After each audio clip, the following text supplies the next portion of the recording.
எல்லாம் வல்ல எங்கள் ஏகம்பப் பெருமானுடைய திருவடிகளை நான் மனமுழுமைகளால் இதை வணங்கிக் கொள்கின்றேன். மதிப்பிற்கும் பேரன்புக்குரிய அன்புரையா அவர்களே, சிவனே செல்வர்களே, தாய்மார்களே, உங்களுடைய அறிவுக்கருடைய மனங்கணிந்த வணக்கம். உமாபதி சிவனாருடைய கொடிக்கவி என்ற அரிய நூலை நாம் சிந்திப்பதற்கு திருவருளும் குருவருளும் கூட்டியிருக்கின்றது. இன்றும் நாளையுமாக நாம் அந்த நூலை நிறைவு செய்ய வேண்டும் என்ற நோக்கம். தத்துவங்களை விரிவாக நாம் படிக்க சந்தேகம்தான் வரும். பொதுவாக சந்தேகம் தோன்றினால் நாம் சரியாக படிக்கிறோம் என்று தான் அர்த்தம். சந்தேகம் வரலனா தான் நாம் படிக்கலை சரியா என்று அர்த்தம், புரியலன்னு அர்த்தம்.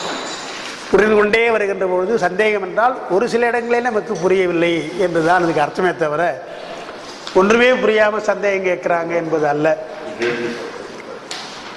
கல்லால் நிழல் இருக்கின்ற தட்சிணாமூர்த்தி பெருமானுக்கு 4 பேர் என்று சொல்லுவார்கள். அது நகைச்சுவையாக சொல்கிறது, அவருக்கே 4 பேர் தான் ஆட்டாங்க உபதேசத்துக்கு என்று நகைச்சுவையாக சொல்கிறது. அதனுடைய உண்மை பொருள் என்ன என்று சொன்னால், வேதங்களையும் ஆகமங்களையும் எல்லாவற்றையும் படைத்த பெருமான் எல்லாவற்றையும் விரிவாக சொல்லியிருக்கிறார். விரிவாக சொன்ன பின்னாலே அவற்றையெல்லாம் கேட்டுவிட்டு சிந்திக்கின்ற நிலைக்கு பல பேர் சிந்திக்கிறார்கள். சிந்தித்து தெளிய வேண்டும் என்று எண்ணியதிலே 4 பேர் தான் வந்தாங்க. அதுதான் அந்த 4 பேர். எல்லாவற்றையும் கேட்டவர்கள் பல பேர் கேட்டாங்க. பல பேர் கேட்டாலும் சிந்திப்பதற்கு என்று போய் பின்னாலே அதில் சந்தேகம் வர்ற பொழுது சிந்தித்தா சந்தேகம் வரும். அதனால்தான் பெரும்பாலும் நாம் என்ன பண்ணுறோம், கேட்டுறோம், நிறைய கேட்குறோம், அப்புறம் சிந்திக்கிறது கிடையாது, வீட்டில் போய் சிந்திக்கிறது கிடையாது. சிந்தித்தால் நமக்கு அந்த சந்தேகம் வரும். அதனால்தான் பெருமானுக்கு பல பேர் கேட்டவர்கள் என்றாலும் அந்த 4 பேர் வந்தாங்களாம். அவங்க தான் சனகாதி முனிவர்கள் என்று சொல்லுகிற வழக்கம் இருக்குது நமக்கு. அந்த குறிப்பு திருமுறைகளிலே எங்கும் இல்லை. 4 என்று தான் இருக்க தவிர சனகாதி முனிவர்கள் என்று எங்குமே இல்லை. சேக்கிழாரும் அதனால் அந்த 4 தான் சொல்கிறாரு தவிர, அறமுதலாக உரைத்த 4 பேர் சொல்கிறாரு தவிர, அந்தாளின் கீழ் அமர்ந்து 4 அறமுறைத்தான் காணேடி என்று அந்த 4 தான் வருமே தவிர சனகாதி முனிவர்களும் வராது. சனகாதி முனிவர்களும் அங்கே இருந்தார்கள், அது வேறு. அவர்களும் அந்த சனகாதி முனிவர்கள் என்பவர்கள் 4 பேர் தனியாக முனிவர்கள் இருந்தார்கள். அவர்களை சனகர், சனந்தர, சனாதனர், சனத்குமாரர் என்ற அந்த 4 பேர் இருந்ததுனாலே அவர்களை சேர்த்து சொல்கிற வழக்கம் சனகாதி முனிவர்கள் என்று சொல்கிற வழக்கம் நமக்கு இருந்தது. ஒரே ஏறக்குறைய ஒரு பெயர் இருப்பதனாலே சனகாதி முனிவர்கள் என்று சொல்கிற வழக்கம் இருந்தது. அதனால் அந்த 4 பற்றி யார் என்று நமக்கு தெரியல, திருமுறைகள் நமக்கு சொல்லலை. அதே போலத்தான் சில விஷயங்கள், அது பெரியவர்கள் கூட அப்படி சில பேர் தவறாக எழுதியே இருக்கிறார்கள். சில பேர் அப்படி எழுதிட்டாங்க. அன்றைக்கு கூட எங்கேயோ அச்சிறுபாக்கம் நாங்கள் போக வேண்டிய வேற ஒரு சூழ்நிலையாக போகிறோம். அங்கே அச்சிறுபாக்கம் தரிசனத்துக்கு போயிருந்தோம். அங்கே இருக்கிற சிவாச்சாரியார் சொல்லுகின்ற ஒரு விஷயமும் அவர் தவறாக தான் சொல்கிறார். அப்புறம் அதை சொன்னேன், அந்த மாதிரி இனிமேல் சொல்லாதீங்கன்னு சொல்லிட்டு வந்தேன் நான். அது புதுசாக இருந்துச்சு அந்த செய்தி. வேற ஒன்றும் இல்லை.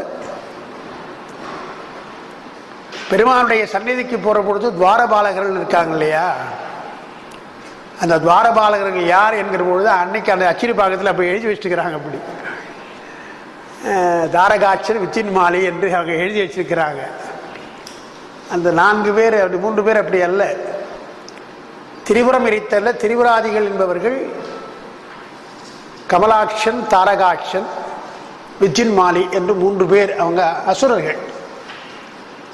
அந்த அசுரர்கள் தவம் பெற்று பெருமானிடத்திலே வரம் பெற்றார்கள். வரம் பெற்று அதுக்கு மேற்பட்டு தேவர்களை எல்லாம் கொடுமைப்படுத்த ஆரம்பித்தாங்க. அதனால் அந்த அவர்களை அழிக்க வேண்டிய சூழ்நிலை வருகிறது, தேவர்கள் வேண்டுகோளும்படி. ஆனால் அவர் தான் வரம் கொடுத்து, சிவன் தான் வரம் கொடுத்துருக்கிறார். அவரே போய் எப்படி அழிக்க முடியும்? எனவே அந்த வரத்திலே ஒரு எப்பவுமே ஒரு குறிப்பு வச்சு தான் கொடுப்பாங்க வரம். அப்படி மொத்தமாக கொடுத்துறது கிடையாது. இறைவனை நினைக்கின்ற வரையில் உனக்கு இந்த வரம் செல்லும் என்று அவர்களுக்கு கொடுத்திருந்தார்கள்.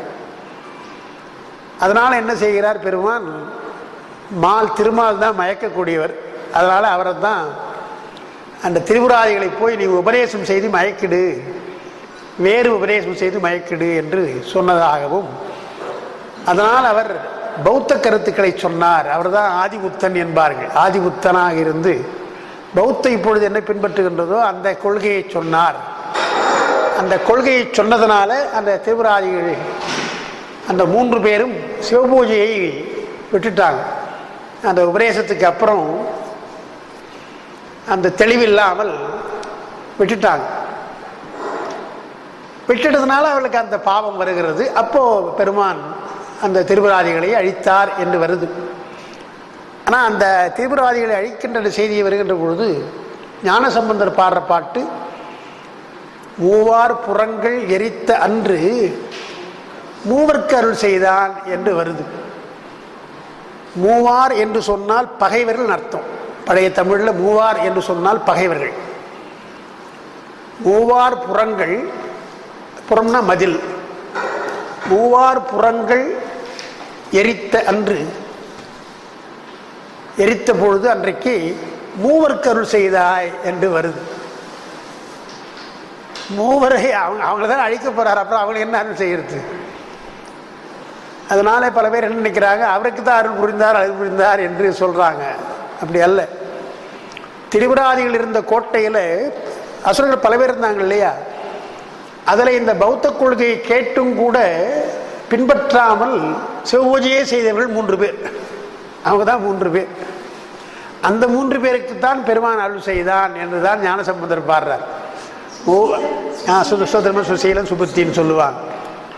மூவார் புறங்கள் எரித்த அன்று இந்த 3 பேரும் சிவபூஜையில் தவறாது இருந்ததுனால மூவருக்கு அருள் செய்தான் என்று அவர்களை மட்டும் அழிக்காமல் மற்றவர்களையும் அழித்தான் என்று பாடுறார். அந்த ஒரு வரி தான் அவர் பாடுறார். ஆனால் சுந்தர பெருமான் அதை விரிவாக எடுத்து பாடுறார்.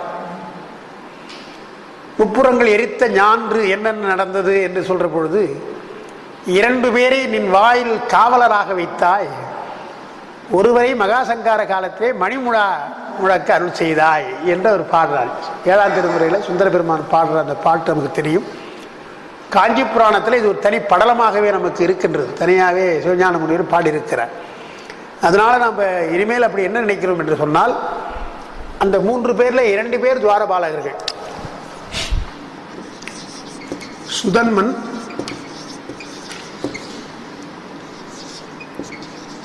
சுசீலன், சுபுத்தி என்று 3 பேர். இந்த 3 பேர்ல யார் 2 பேர் துவாரகாலர்கள், யார் மணிமுழக்கான்னு சொல்லல, பொதுவாக அப்படி பாடிட்டார். அதனால என்ன சொல்றாங்க, இந்த சுசீலன் சுபுத்தி இந்த 2 பேரும் துவாரபாலகர்கள். சுதன் என்பவன் மணிமுழா முழக்குதல் அப்படின்னு சொல்றாங்க. துவாரம் என்றால் வழின்னு அர்த்தம், பாலகர் என்றால் காப்பாற்று. உலகபாலர் என்று சொன்னால் உலகங்களை காப்பாற்றுகின்றவர்கள். பரிபாலனம் என்று சொல்றோம் இல்லையா, பரிபாலனம் செய்தல்.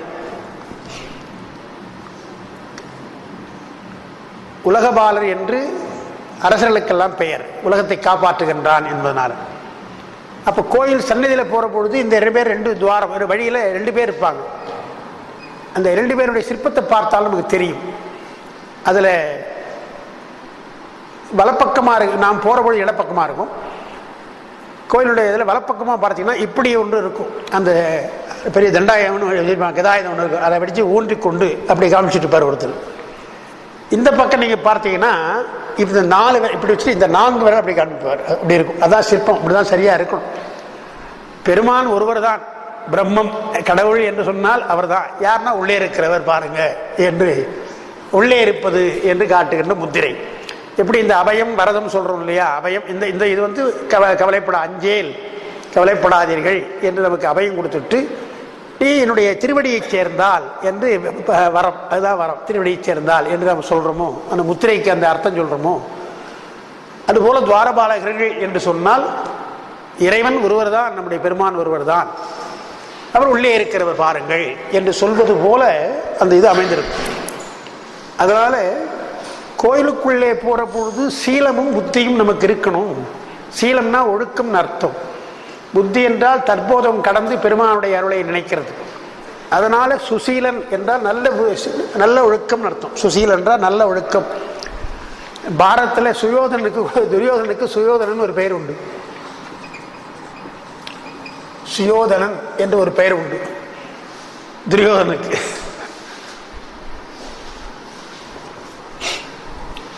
அந்த யுத்தம் நடக்காத இடம்தான் அயோத்தி என்பார்கள். அது வடமொழி எப்படி வரும்? யுத்தம் அயோத்தி என்றால் யுத்தம் இல்லாத இடம், எனவே அயோத்தி, அங்கதான் அயோத்தி என்று அப்படி சொல்ற வழக்கம் உண்டு. அயோத்தி மாநகரம் ராமன் இருந்த இடத்துல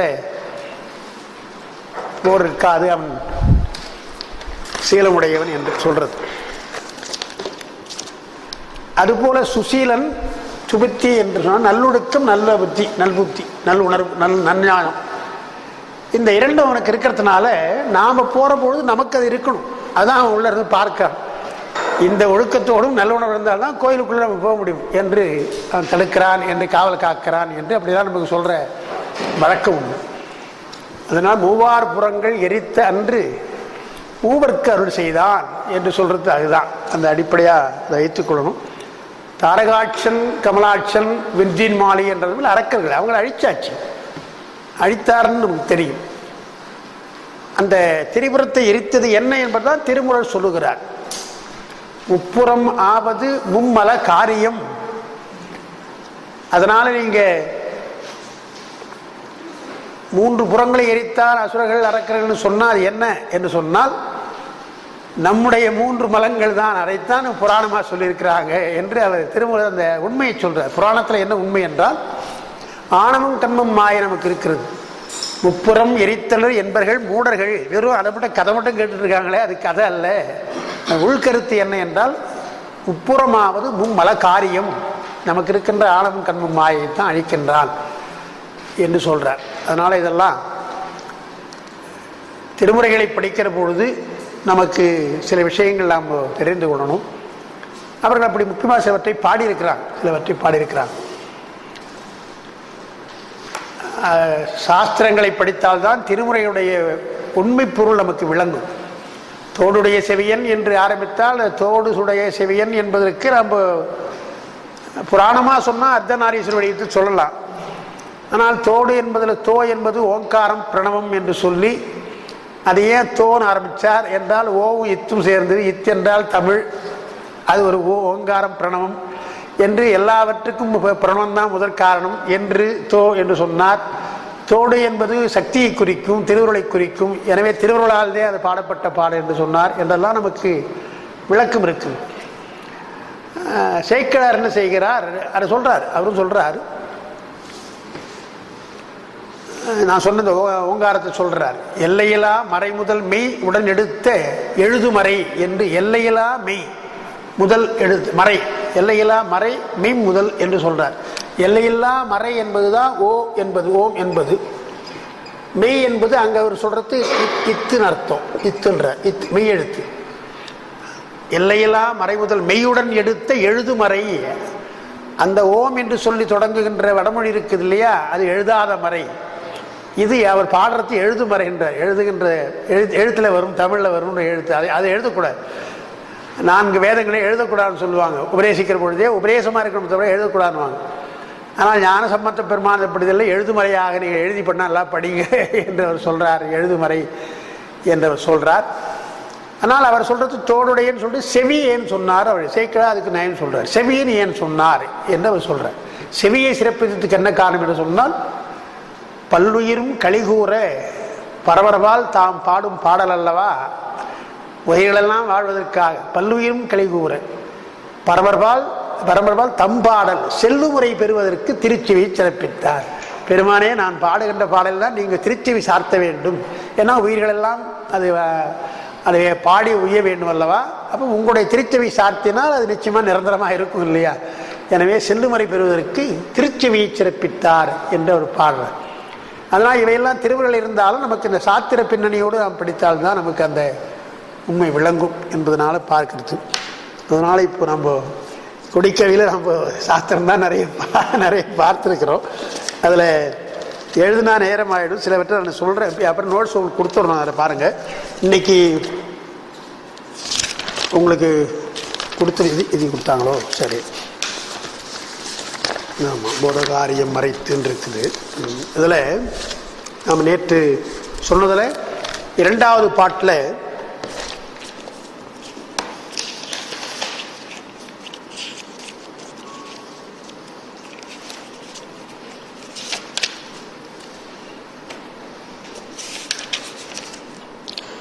பொருளாம் பொருளேது போதேது கண்ணேதுன்னு சொல்லிட்டு இருளாம் வெளியேது இரவேது அருளாலா நீ புறவா வையமெல்லாம் நீ அறிய கட்டினேன் கோபுர வாசல் கொடி என்று அது பாட்டு முடியுது. அதில் பொருளாம் பொருளேது போதேது கண்ணேது உயிர்களை பற்றி சொல்லியாச்சு. இருளாம் வெளியேது இரவேது என்பது தான் விளக்கிட்டு இருந்தோம், விரிவாக விளக்கியிருக்கிறோம். அந்த இருள் என்பது ஆணவம், அதான் இரவேதுன்றார். இரவேது இரவு என்பது அங்கே ஆணவத்தை குறிக்கின்றது. ஆனால் அடுத்து இருளாம் வெளியேதுன்றார். வெளி என்று சொன்னால் அங்கே பகல்தான், இரவு என்று சொன்னால் அதுக்கு எதிர்ப்பதும் பகல்தான். எனவே இரவேது என்று சொல்றது ஆணவம் என்று சொன்னால், பகல் என்று சொல்ற பொழுது நமக்கு பகலாக இருப்பது விளக்கம். அப்ப விளக்கம் தருவது எது? ஆணவம் தான் நமக்கு இருட்டை தருவது. விளக்கம் தருவது என்பது மாயை. மாயை அவர் என்ன செய்தார்? மாயைன்னு சொல்லாம இருளாம் வெளியேது என்று சொன்னார். வெளிக்கு கூட இருளாகின்ற வெளி என்றார். ஆகாயத்தில் ஒளிதான் இருக்கும், இருளா ஒளி என்றார். அப்படியே என்ன அர்த்தம் என்றால், மாயை கண்மங்கள் இரண்டும் விளக்கம் தந்தாலும் கூட அவையும் இருள்தான், அவையும் இருள்தான். எனவே இது அஞ்ஞானம், இதுவும் அஞ்ஞானம். மாயையும் கண்மும் அஞ்ஞானம்தான். எனவே இருளாம் வெளி என்று சொன்னார். வெளின்னு சொல்லலாம், அது அன்னைக்கு சொன்ன நான். மறுநாள் காலையில் கதிரவன் வருகின்ற வரையில் நமக்கு ஒரு விளக்கு மாதிரி, அது விளக்கே ஒளி அல்ல. இருட்டா இருப்பதற்கு கொஞ்சம் விளக்கேற்றி வச்சுக்கிற மாதிரி. சென்னையில் இப்போலாம் நிறைய இப்போ மின்வெட்டுன்னு போட்டு அதில் பார்க்குற பொழுது அதில் பார்த்தா அடிக்க நான் என்ன பண்ணுவேன், மெழுகுவர்த்தி வச்சுக்க வேண்டியதாக இருக்குது இரவு நேரத்தில். அதுக்கப்புறம் அது போன கொஞ்சம் அப்புறம் இந்த லைட் வந்தோட வெளிச்சம் வந்துடுச்சுன்னு நம்ம நினைக்கிறோம். அதுவும் போய் பகல் வந்தால் இன்னும் நல்ல வெளிச்சம் என்று பார்க்குறோம் இல்லையா? அந்த மாதிரி நமக்கு அறிவு கொஞ்சம் கொஞ்சமாக விளங்குவதற்காக ஆணவம் முழுக்க முழுக்க இருட்டாக இருக்குது. அதுக்கு மேற்பட்டு இருப்பது நமக்கு அந்த மாயை கர்மங்கள். அது நமக்கு இரவு நேரத்தில் ஏற்றி வைக்கின்ற விளக்கு போல. பின்னாலே பெருமானுடைய அருள் தான் நமக்கு கதிரவன் சூரியன் வருவது போல என்று நான் அன்றைக்கெல்லாம் விளக்கிறேன். அதில் இந்த இருளாம் வெளி என்பது சகல நிலை, இரவு என்பது கேவல நிலை. அதுதான் கேவல நிலையும் சகல நிலையும் இரண்டும் நமக்கு கூடாதுன்றார். ரெண்டும் பந்தம் தான். கேவலத்திலே ஒன்றும் அறியாமல் இருக்கிறோம், சிலவற்றை அறிய வேண்டிய நிலை இதனை நிலை. அதனால இரவு பகல், இரா பகல் அற்ற இடம் என்று மூன்றா சொல்றோம் நாம். இரவு என்பது ஒரே இருட்டா இருக்குது, ஒன்றும் தெரியாது. பகல் என்று சொன்னால் அது வெளி அல்லது ஒளின்னு சொல்லக்கூடாது, இருளும் ஒளியும் கலந்தது, இருளும் ஒளியும் கலந்ததா இருக்குதுங்க பகல் நேரம். அதுக்கப்புறம் இராப்பகல் அற்ற இடம் என்று ஒரு இடம் இருக்கு போகும் நமக்கு. அதுதான் நமக்கு அந்த சுத்த நிலைன்னு சொல்றாங்க. அந்த நிலையில அதுதான் சுலபமாக உங்களுக்கு சொன்னது. அறிவு விளங்காத நிலை, அறிவு விளங்கிய நிலை, அறிவு அடங்கிய நிலை என்று மூன்றா சொன்னேன். அறிவு விளங்கா நிலை என்பதுதான் நமக்கு இருள் ஆணவம். சகலம் என்று சொல்ற நம்ம பிறப்பு இருக்கு இல்லையா, அது விளங்கிய நிலை, நமக்கு ஓரளவு எல்லாம் தெரியுது. அங்கே பெருமானிடத்தில் போனால் நம்முடைய அறிவு அடங்கி போகுது. எனவே அருள் அங்கே அறிவு அடங்கிய நிலை, விளங்கா நிலை, விளங்கிய நிலை, அடங்கிய நிலை என்று அப்படி மூன்றா சொன்னது. அதுக்கு துணையாக இருப்பது என்பது ஆணவம். இந்த கேவலத்தில் ஆணவம் துணையாகிறது உயிருக்கு. சகலத்தில் துணையாக இருப்பது நமக்கு அந்த மாய கர்மங்களை தத்துவங்கள் நான் சொல்லணும். மொத்தமாக தத்துவங்கள் 36ன்னு சொன்னது. அதற்கடுத்து இருக்கிற சுத்தத்தில் வருகின்ற பொழுது பெருமானுடைய அருள், அதுதான் நமக்கு துணை என்று நாம் சொன்னோம். அதில் அன்னைக்கு சொன்ன ஒரு நோட்ஸ் நீங்கள் பார்த்துருக்கலாம். உயிருக்கு விளக்கம் தருவதற்காக பெருமான் என்னென்னலாம் கருவிகள் தந்திருக்கிறான் என்கிற பொழுது புறக்கருவி, உட்கருவி, அதுக்குள்ளே இருக்கிற இன்னொரு உட்கருவி, அதுக்கப்புறம் வாக்குகள் என்று 4 வகையாக அதை சொல்லணும் என்று நான் சொன்னேன். அந்த 4 வகை வாக்குகளை பற்றியும் இன்னும் அந்த தத்துவ தோற்றங்களை பற்றியும் நான் சுருக்கமாக இதில் எழுதியிருக்கிறேன். உங்களுக்கு அடிக்கடி சொல்கிற விஷயம் தான், சுருக்கமாக நான் எழுதியிருக்கிறேன். இதை ரொம்ப நம்ம அதிகமாக சொன்னால் பாட்டு முடிக்க முடியாது. அதனால் நான் என்ன பண்ணியிருக்கிறேன், உங்களுக்கு இப்போ அந்த விஷயத்தை விளக்கிறேன். அதுக்கப்புறம் நீங்கள் நோட்ஸ் பார்த்தா ஓரளவுக்கு புரியும். அதனால் முதல்ல நான் நினைக்கிறது சொல்ல வேண்டியதெல்லாம் சிவதத்துவம்னு எடுத்துக்கலாம் முதல்ல. ஏன்னா அதுதான் நமக்கு வாக்கு துணையாக வருவது. இறைவன் நமக்கு முதலாவதாக தருகின்ற கருவி என்பது வாக்கு தான். அது துணை. அதைத்தான் பந்தம், அது ஒரு பந்தம். வாக்கு நமக்கு பந்தம் தான். அதனால் அது என்ன பண்ணாங்க, பரமபந்தம் என்று சொன்னாங்க. வாக்கு மட்டும் பரமபந்தம், பரமபந்தம். பரமபந்தம் என்று சொன்னால் அதுதான் முதலாவதாக இருக்க, மேலாக முதல்ல வந்த ஒரு கட்டு அது. அதனால என்ன ஆகிறது, அதுதான் கடைசியாக விழ வேண்டும். அந்த முதல்ல வந்த கட்டு தான் கடைசியாக வைக்கணும். ஏதாவது ஒரு பொருளில் முதல்ல ஒரு கட்டு கட்டுவோம், அப்புறம் ஒரு கட்டு, அப்புறம் ஒரு கட்டு, மேலே மேலே கட்டிகிட்டே இருந்தோம்னு சொன்னால் முதல் கட்டு கடைசியில் போயிட்டு இருக்கோம் இல்லையா? எல்லாவற்றையும் அழுத்திருப்பாங்க தான் கடைசி கட்டை வைக்க முடியும். அதே மாதிரி தான் நமக்கு முதல்ல உயிரை பந்திப்பது என்பது வாக்குகள். வாக்கு பந்திப்பதால் என்ன ஆகிறதுனா கடைசியில் வாக்கு தான் விட வேண்டியதாக. அதனால நாதம் என்பது முதல்ல நம்ம பற்றுகிறது. அந்த நாதத்தை தான் பின்னால் நம்ம கடக்கணும். எனவே அதை நாதாந்தம் என்கிறார். திருமந்திரத்தில் இந்த எல்லா விஷயத்தையும் சேர்த்து மொத்தமாக சொல்லாம ஒரே பாட்டை ஒன்று சொல்லியிருக்கிறார். அந்த அந்தங்கள் என்றால் முடிவுன்னு அர்த்தம். அந்தம் என்றால் முடிவு. நமக்கு எதெல்லாம் வந்திருக்குதோ அதெல்லாம் விடணும். விட்டால் அதெல்லாம் நமக்கு முடிவுகள் சொல்றாங்க. அவர் சொல்ற பொழுது முதல்ல கலாந்தம்னு, கலாந்தம் கலை, கலை என்று கலை வித்தை அராகம் சொல்றோம் இல்லையா, அந்த கலை கலாந்தம் என்று ஒன்று. அதுக்கப்புறம் நமக்கு யோகாந்தம் என்று ஒன்று. அதுக்கப்புறம் போதாந்தம் என்று ஒன்று. அதுக்கப்புறம் நாதாந்தம் என்று ஒன்று. அதுக்கப்புறம் வேதாந்தம். அதுக்கப்புறம் சித்தாந்தம் என்று இந்த 6 அந்தங்களை சொல்லுவாங்க. திருமூலர்ல வரும். கலாந்தம், யோகாந்தம், போதாந்தம், நாதாந்தம், வேதாந்தம், சித்தாந்தம் என்று 6 அந்தங்கள் வரும்.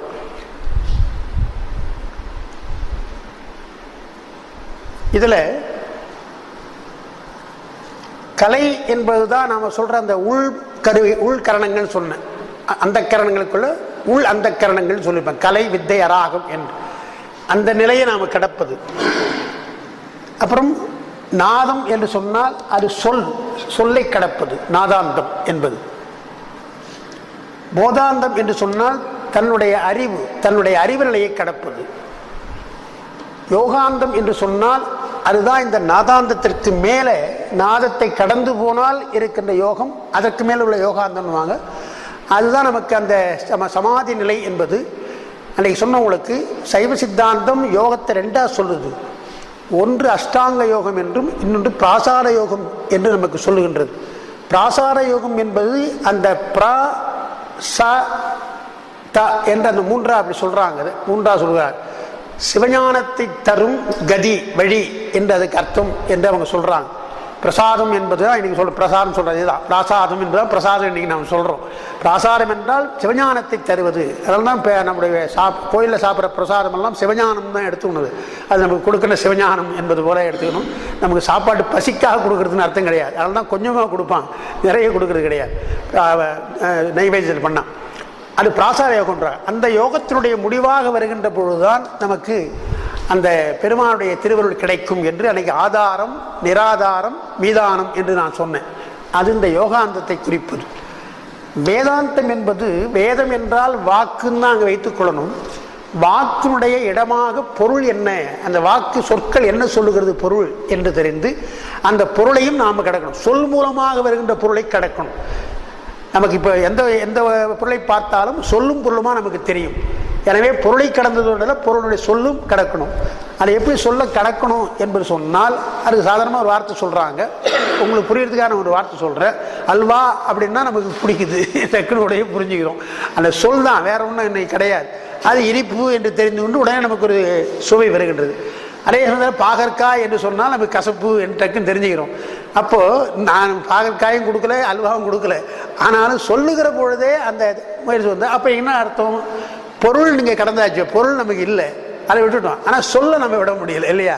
நீங்கள் பாகற்கானா சொல்லுங்க, அல்வானா சொல்லுங்க, பேசாமல் இருக்கணும். எந்த விதமான உணர்ச்சியும் இல்லாமல் இருந்தால் அதை எப்படி சொல்லுவாங்க? உங்களை புகழ்ந்தால் மகிழ்ச்சி வருது, இகழ்ந்தால் கோபம் வருது. ரெண்டுமே சொற்கள் தானே. புகழ்ந்தாலும் அதுவும் சொல்லுதா, இகழ்ந்தாலும் சொல்லுதா. சொல் என்ற அளவிலே ஒன்று தானே. அங்கே ஏன் நம்ம கோபம் வருது என்று சொன்னால் நம்ம ஆணவம் இதில். புகழ்ந்தால் ஒரு மகிழ்ச்சி நமக்கு இருக்கிறதுனால நமக்கு அதை வெளிப்படுத்துகிறோம், அதில் ஈடுபட்டுறோம். இகழ்ந்தால் நமக்கு கோபம் வர்றதுக்கான அதில் ஈடுபடுறோம். இந்த சொற்களில் ஒன்றும் கிடையாது என்று கடப்பது, அதுதான் சொல்லை கடத்துறாங்க. அந்த நிலை வருகின்ற பொழுதுதான் உங்களுக்கு பின்னால வேதாந்தம் என்ற நிலை வரும். பின்னாலே சித்தாந்தம் என்பதுதான் நாம் இந்த மனம் புத்தி அகங்காரம் என்ற சித்தம் சொல்றோம் இல்லையா, அந்த சித்தம் என்பதும் அடங்க வேண்டும் என்று சிந்திக்கிற நிலை, பெருமானையே சிந்திக்கின்ற ஒரு நிலை. மற்றதெல்லாம் சிந்தை விட்டுடும். அதுதான் மாணிக்க வாசகர் சிந்தனை நிந்தனக்கு ஆக்கி, அவர் பாட்டில் தெரியும், சிந்தனை நிந்தனக்கு ஆக்கினார். என்னுடைய சிந்தனையெல்லாம் எப்பொழுதுமே உங்கள்கிட்ட தான் இருக்குது என்று சொல்வது. அப்படி 6 அந்தங்களாக சொல்றான். அதனால முதலாவதாக இந்த உயிர்களுக்கு அவன் தருவது வாக்கு தருகிறான். அந்த வாக்கு என்பதுதான் சிவதத்துவம் என்று நாம் சொல்றோம். நம்ம சிவதத்துவத்தில் நாதம், விந்து, சாதாக்கியம், மகேஸ்வரம், சுத்த வித்தை என்று 5 சொல்றோம். அந்த 5 சொல்ற பொழுது அதை மட்டும் நான் இங்கே எழுதிடுறேன்.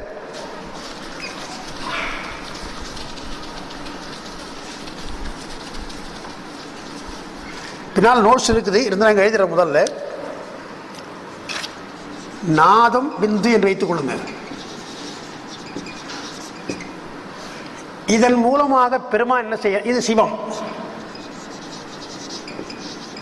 இது சக்தி, அப்படி வைத்துக்கணும்.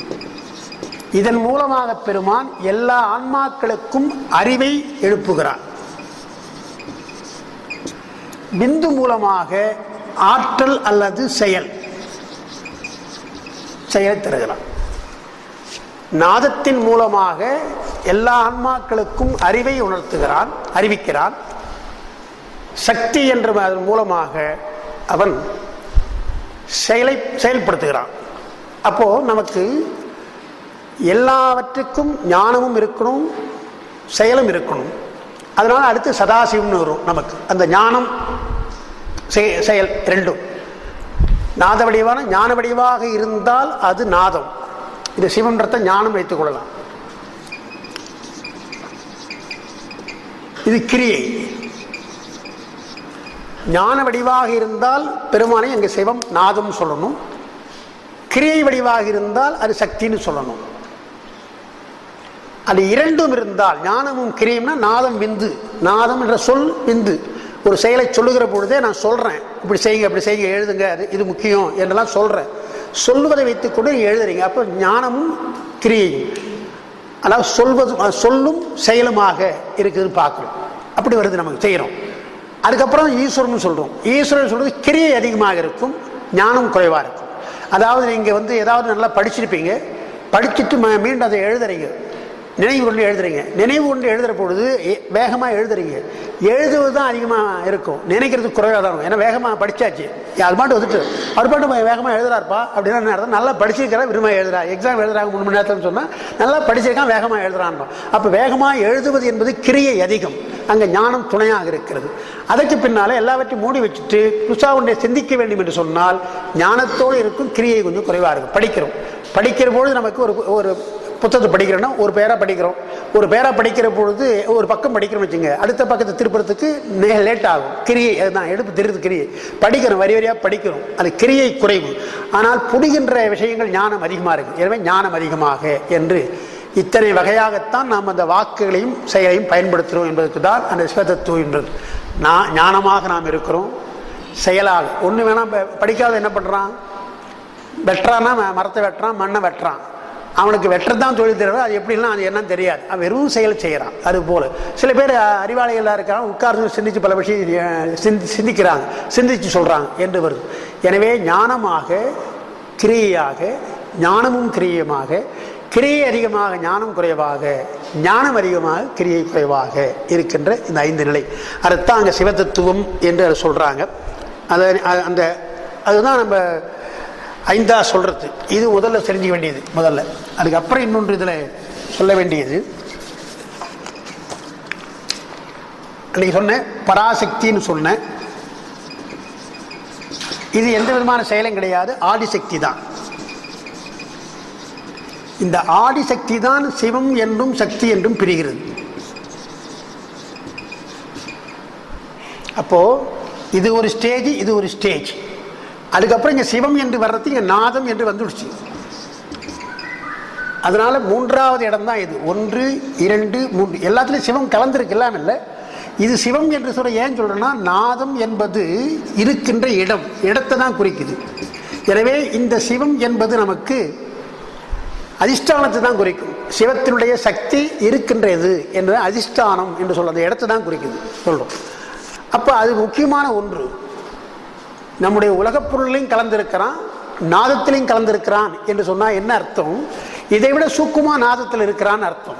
அதனால்தான் நமக்கு சொல்ற பொழுது பூமாலை சிறந்ததா பாமாலை சிறந்ததா என்று சொன்னால் நமக்கு நல்லா தெரியும், பாமாலை தான் சிறந்ததுன்னு தெரியும்.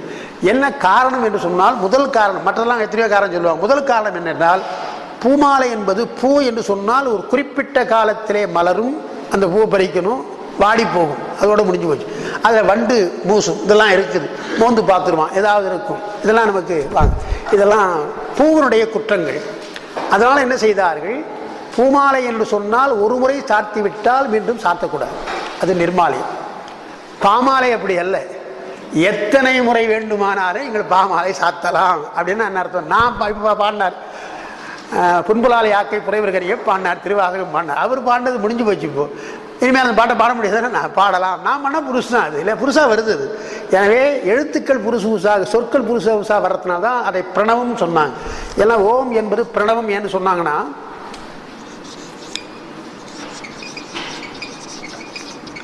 நவம் என்றால் புதுமைன்னு அர்த்தம். பிர என்பது ஒரு முன் ஒட்டது, அது ப்ரீஃபிக்ஸ், அது ஒன்றும் அர்த்தம் கிடையாது. நவம் என்றால் புதுமைன்னு அர்த்தம். இதிலிருந்து எழுத்துக்கள் புதுசா வந்துட்டே இருக்குன்னு அர்த்தம். நீங்க ஆன்னு சொல்லலாம், நான் ஆன்னு சொல்லலாம், அவர் ஆன்னு சொல்லலாம், எல்லாம் புதுசா வர்றது தான். எனவே பூமாலை என்பது நிர்மாலத்துக்குரியது. பாமாலை எவ்வளவு சொன்னாலும் அது அழுக்காகாது. நீங்களும் சொல்லலாம், நானும் சொல்லலாம் என்பதனால்தான் பாமாலையை நீங்கள் பாடுங்கள் என்று சொன்னார். குமரகுரு ஒரு பாட்டு பாடுறார், திருவாரூர்ல பாடுறாரு. தன்மலரும் பொழில் ஆர்வத் ஏகேசருக்கு ஒன்மலர் சொல்மலருக்கு ஒவ்வாது போலும்ன்றார். திருவாரூர் பெருமான் இருக்கிறானே, அவனுக்கு தூய மலர் செடிகள் போன்றவற்றெல்லாம் பூக்குது இல்லையா, அந்த மலர்களுக்கு பதிலாக சொல்மலர், ஒன்மலர் சொல்மலருக்கு ஒவ்வாதுல்ல, பாட்டு பாடுகின்ற மலருக்கு ஒவ்வாது போல் தெரிகிறது. அப்ப பெருமானுக்கு எதிரான சொல்மலர் தான் கேட்கிறான், தவிர ஒன்மலர் கேட்கவில்லை என்று சொல்ல. ஒன்மலர் சொல்மலருக்கு ஒவ்வாது போலும். ஏன் அப்படின்னா, மற்ற ஓர் புலவன் இல்லை ஒவ்வாது போலும் திருமால் இருக்கானே, அவன் என்ன பண்ணான், கண்மலர் சாத்தனான். அவன் கண்மலர் சாத்தனான். மற்ற ஓர் புலவன் நம்ம சுந்தர பெருமான், அவர் என்ன பண்ணாரு, பண்மலர் சாத்தினார். திருவாரூர்ல என்ன ஆச்சுன்னா, கண்மலர் சாத்தியும் கூட காண்பு அரிதாகிய கடல் பெருமானுடைய திருவடி இருக்குது. கண்மலர் சாத்தியும் கூட சக்கரம் தான் கொடுத்தாரு, திருவடி காட்டில் ஒன்றும். அப்படிப்பட்ட திருவடி வைத்துக் கொண்டு என்ன பண்ணாரு, பண்மலர் சாத்தி பணி கொண்டவா, போய் வா என்று பறவையார் இடத்துல தூது அனுப்பிச்சாச்சு. அவர் கால் துவாய போனார். திருமால் பார்த்தா போதும் அந்த திருவடி என்று எண்ணிக்கொண்டிருந்தால் அவர் கண்மலர் சாத்தியை பெறுவார். அவரு பக்திமான் தான், அவர் கண்மலர் சாத்தியை பூஜை பண்ணவர். அவருக்கு அகப்படாத அந்த கடல்கள் பண்மலர் சாத்தி, மற்ற ஓர் புலவன் பண்மலர் சாத்தி பணி கொண்டவா, பச்சை மால் சிவந்த கண்மலர் சாத்தியும் காண்பரிதாய கடல் மலரே என்று அவர் பாண்டார். சொன்னா ஒன்மலர் சொல்மலருக்கு ஒவ்வாது என்று சொன்னால் அது என்ன அர்த்தம் என்றால், இப்போ நாதம் என்று சொன்னது இப்போ நான் சொல் என்று வைத்துக் கொள்ளுங்க. பூ என்று சொன்னால் அது எங்க பூக்குது? மனம் உடையது, நிலத்தில் பூக்குது, அல்லது நீர்ப்பூவா இருக்கும். இவ்வளவுதான். நிலம் நீர் இவங்க தான் பூக்கும். அப்ப எங்க இருக்குது? கீழ் தத்துவத்தில் இருக்குது. நிலமாகிய தத்துவத்தில் இருக்குது, நீராகிய தத்துவத்தில் இருக்குது. நெருப்புல பூக்காது. நீங்க வேணா புதுக்கையில சொன்னா அனல் புஷ்பம் அப்படி சொல்லிக்கலாம். ஏதாவது அனல் புஷ்பம் தமாஷா சொல்லலாம். காத்துலையும் பூக்காது, காத்துல விழுந்து போகும். ஆகாய தாமரை நமக்கு கிடையவே கிடையாது, சொல்லியாச்சு இல்லையா? ஆகாய தாமரை இல்பொருள் சொல்லிட்டோம். அப்ப நிலம் நீர் என்ற தத்துவத்துல அது இருப்பதாலே மனம் இருக்கலாம், அதெல்லாம் இருக்கட்டும்.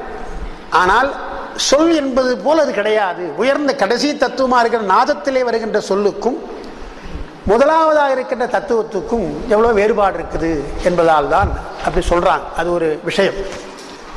சரி, அது இருக்கட்டும். அது ஒன்று சொல்ல நினைச்சது. அதுக்கப்புறம் படிக்க வேண்டியது இதுல வாக்குகள் என்று சொல்ற பொழுது அன்னைக்கு சொன்ன 4 வகை வாக்கு நான் சொன்னேன் உங்களுக்கு.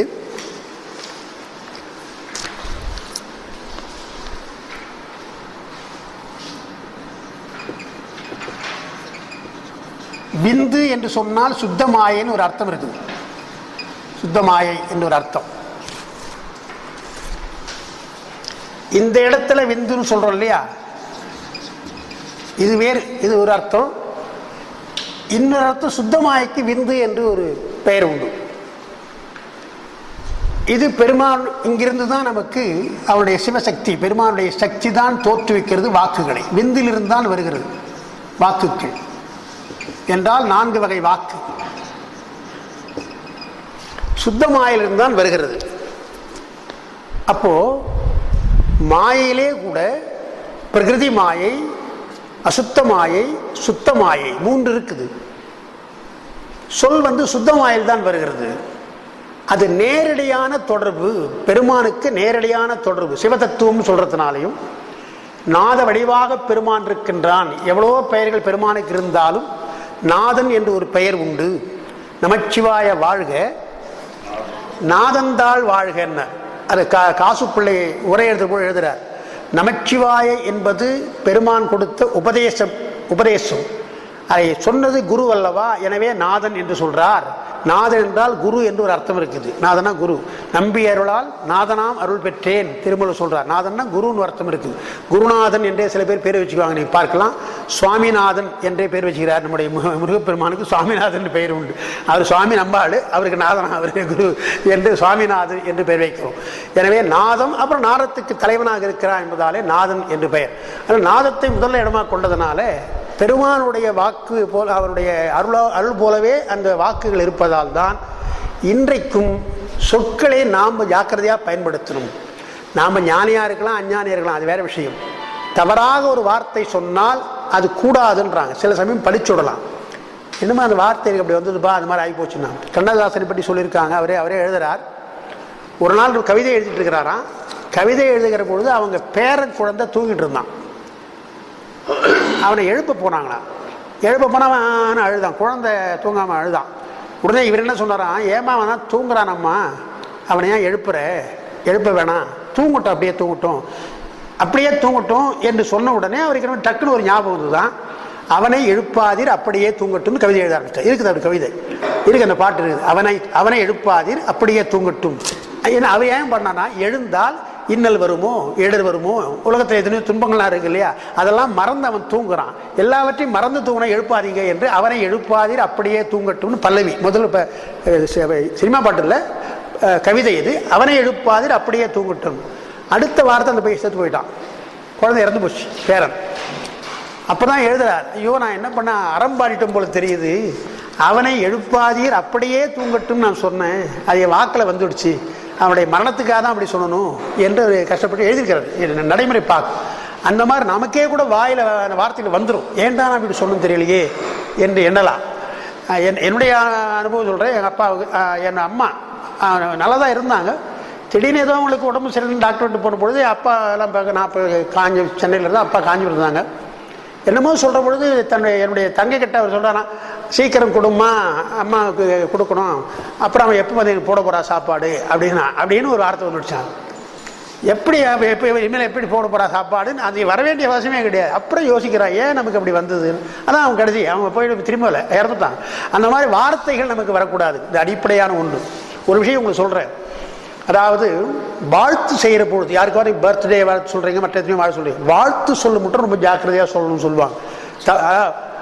வானலாக நீங்கள் புகழ் பெற வேண்டும்லாம் சொல்லக்கூடாதுன்றாங்க. அந்த வான் என்ற சொல்லலாம் நமக்கு வரக்கூடாது என்றெல்லாம் நமக்கு சொல்கிறாங்க. இதெல்லாம் அதாவது அவங்க சொல்கிறது தீய சொற்கள், தீச்சொற்களாக உள்ள தீச்சொற் பயன் என்றெல்லாம் நமக்கு நச்சு சொற்கள் என்றே சொல்கிறாங்க.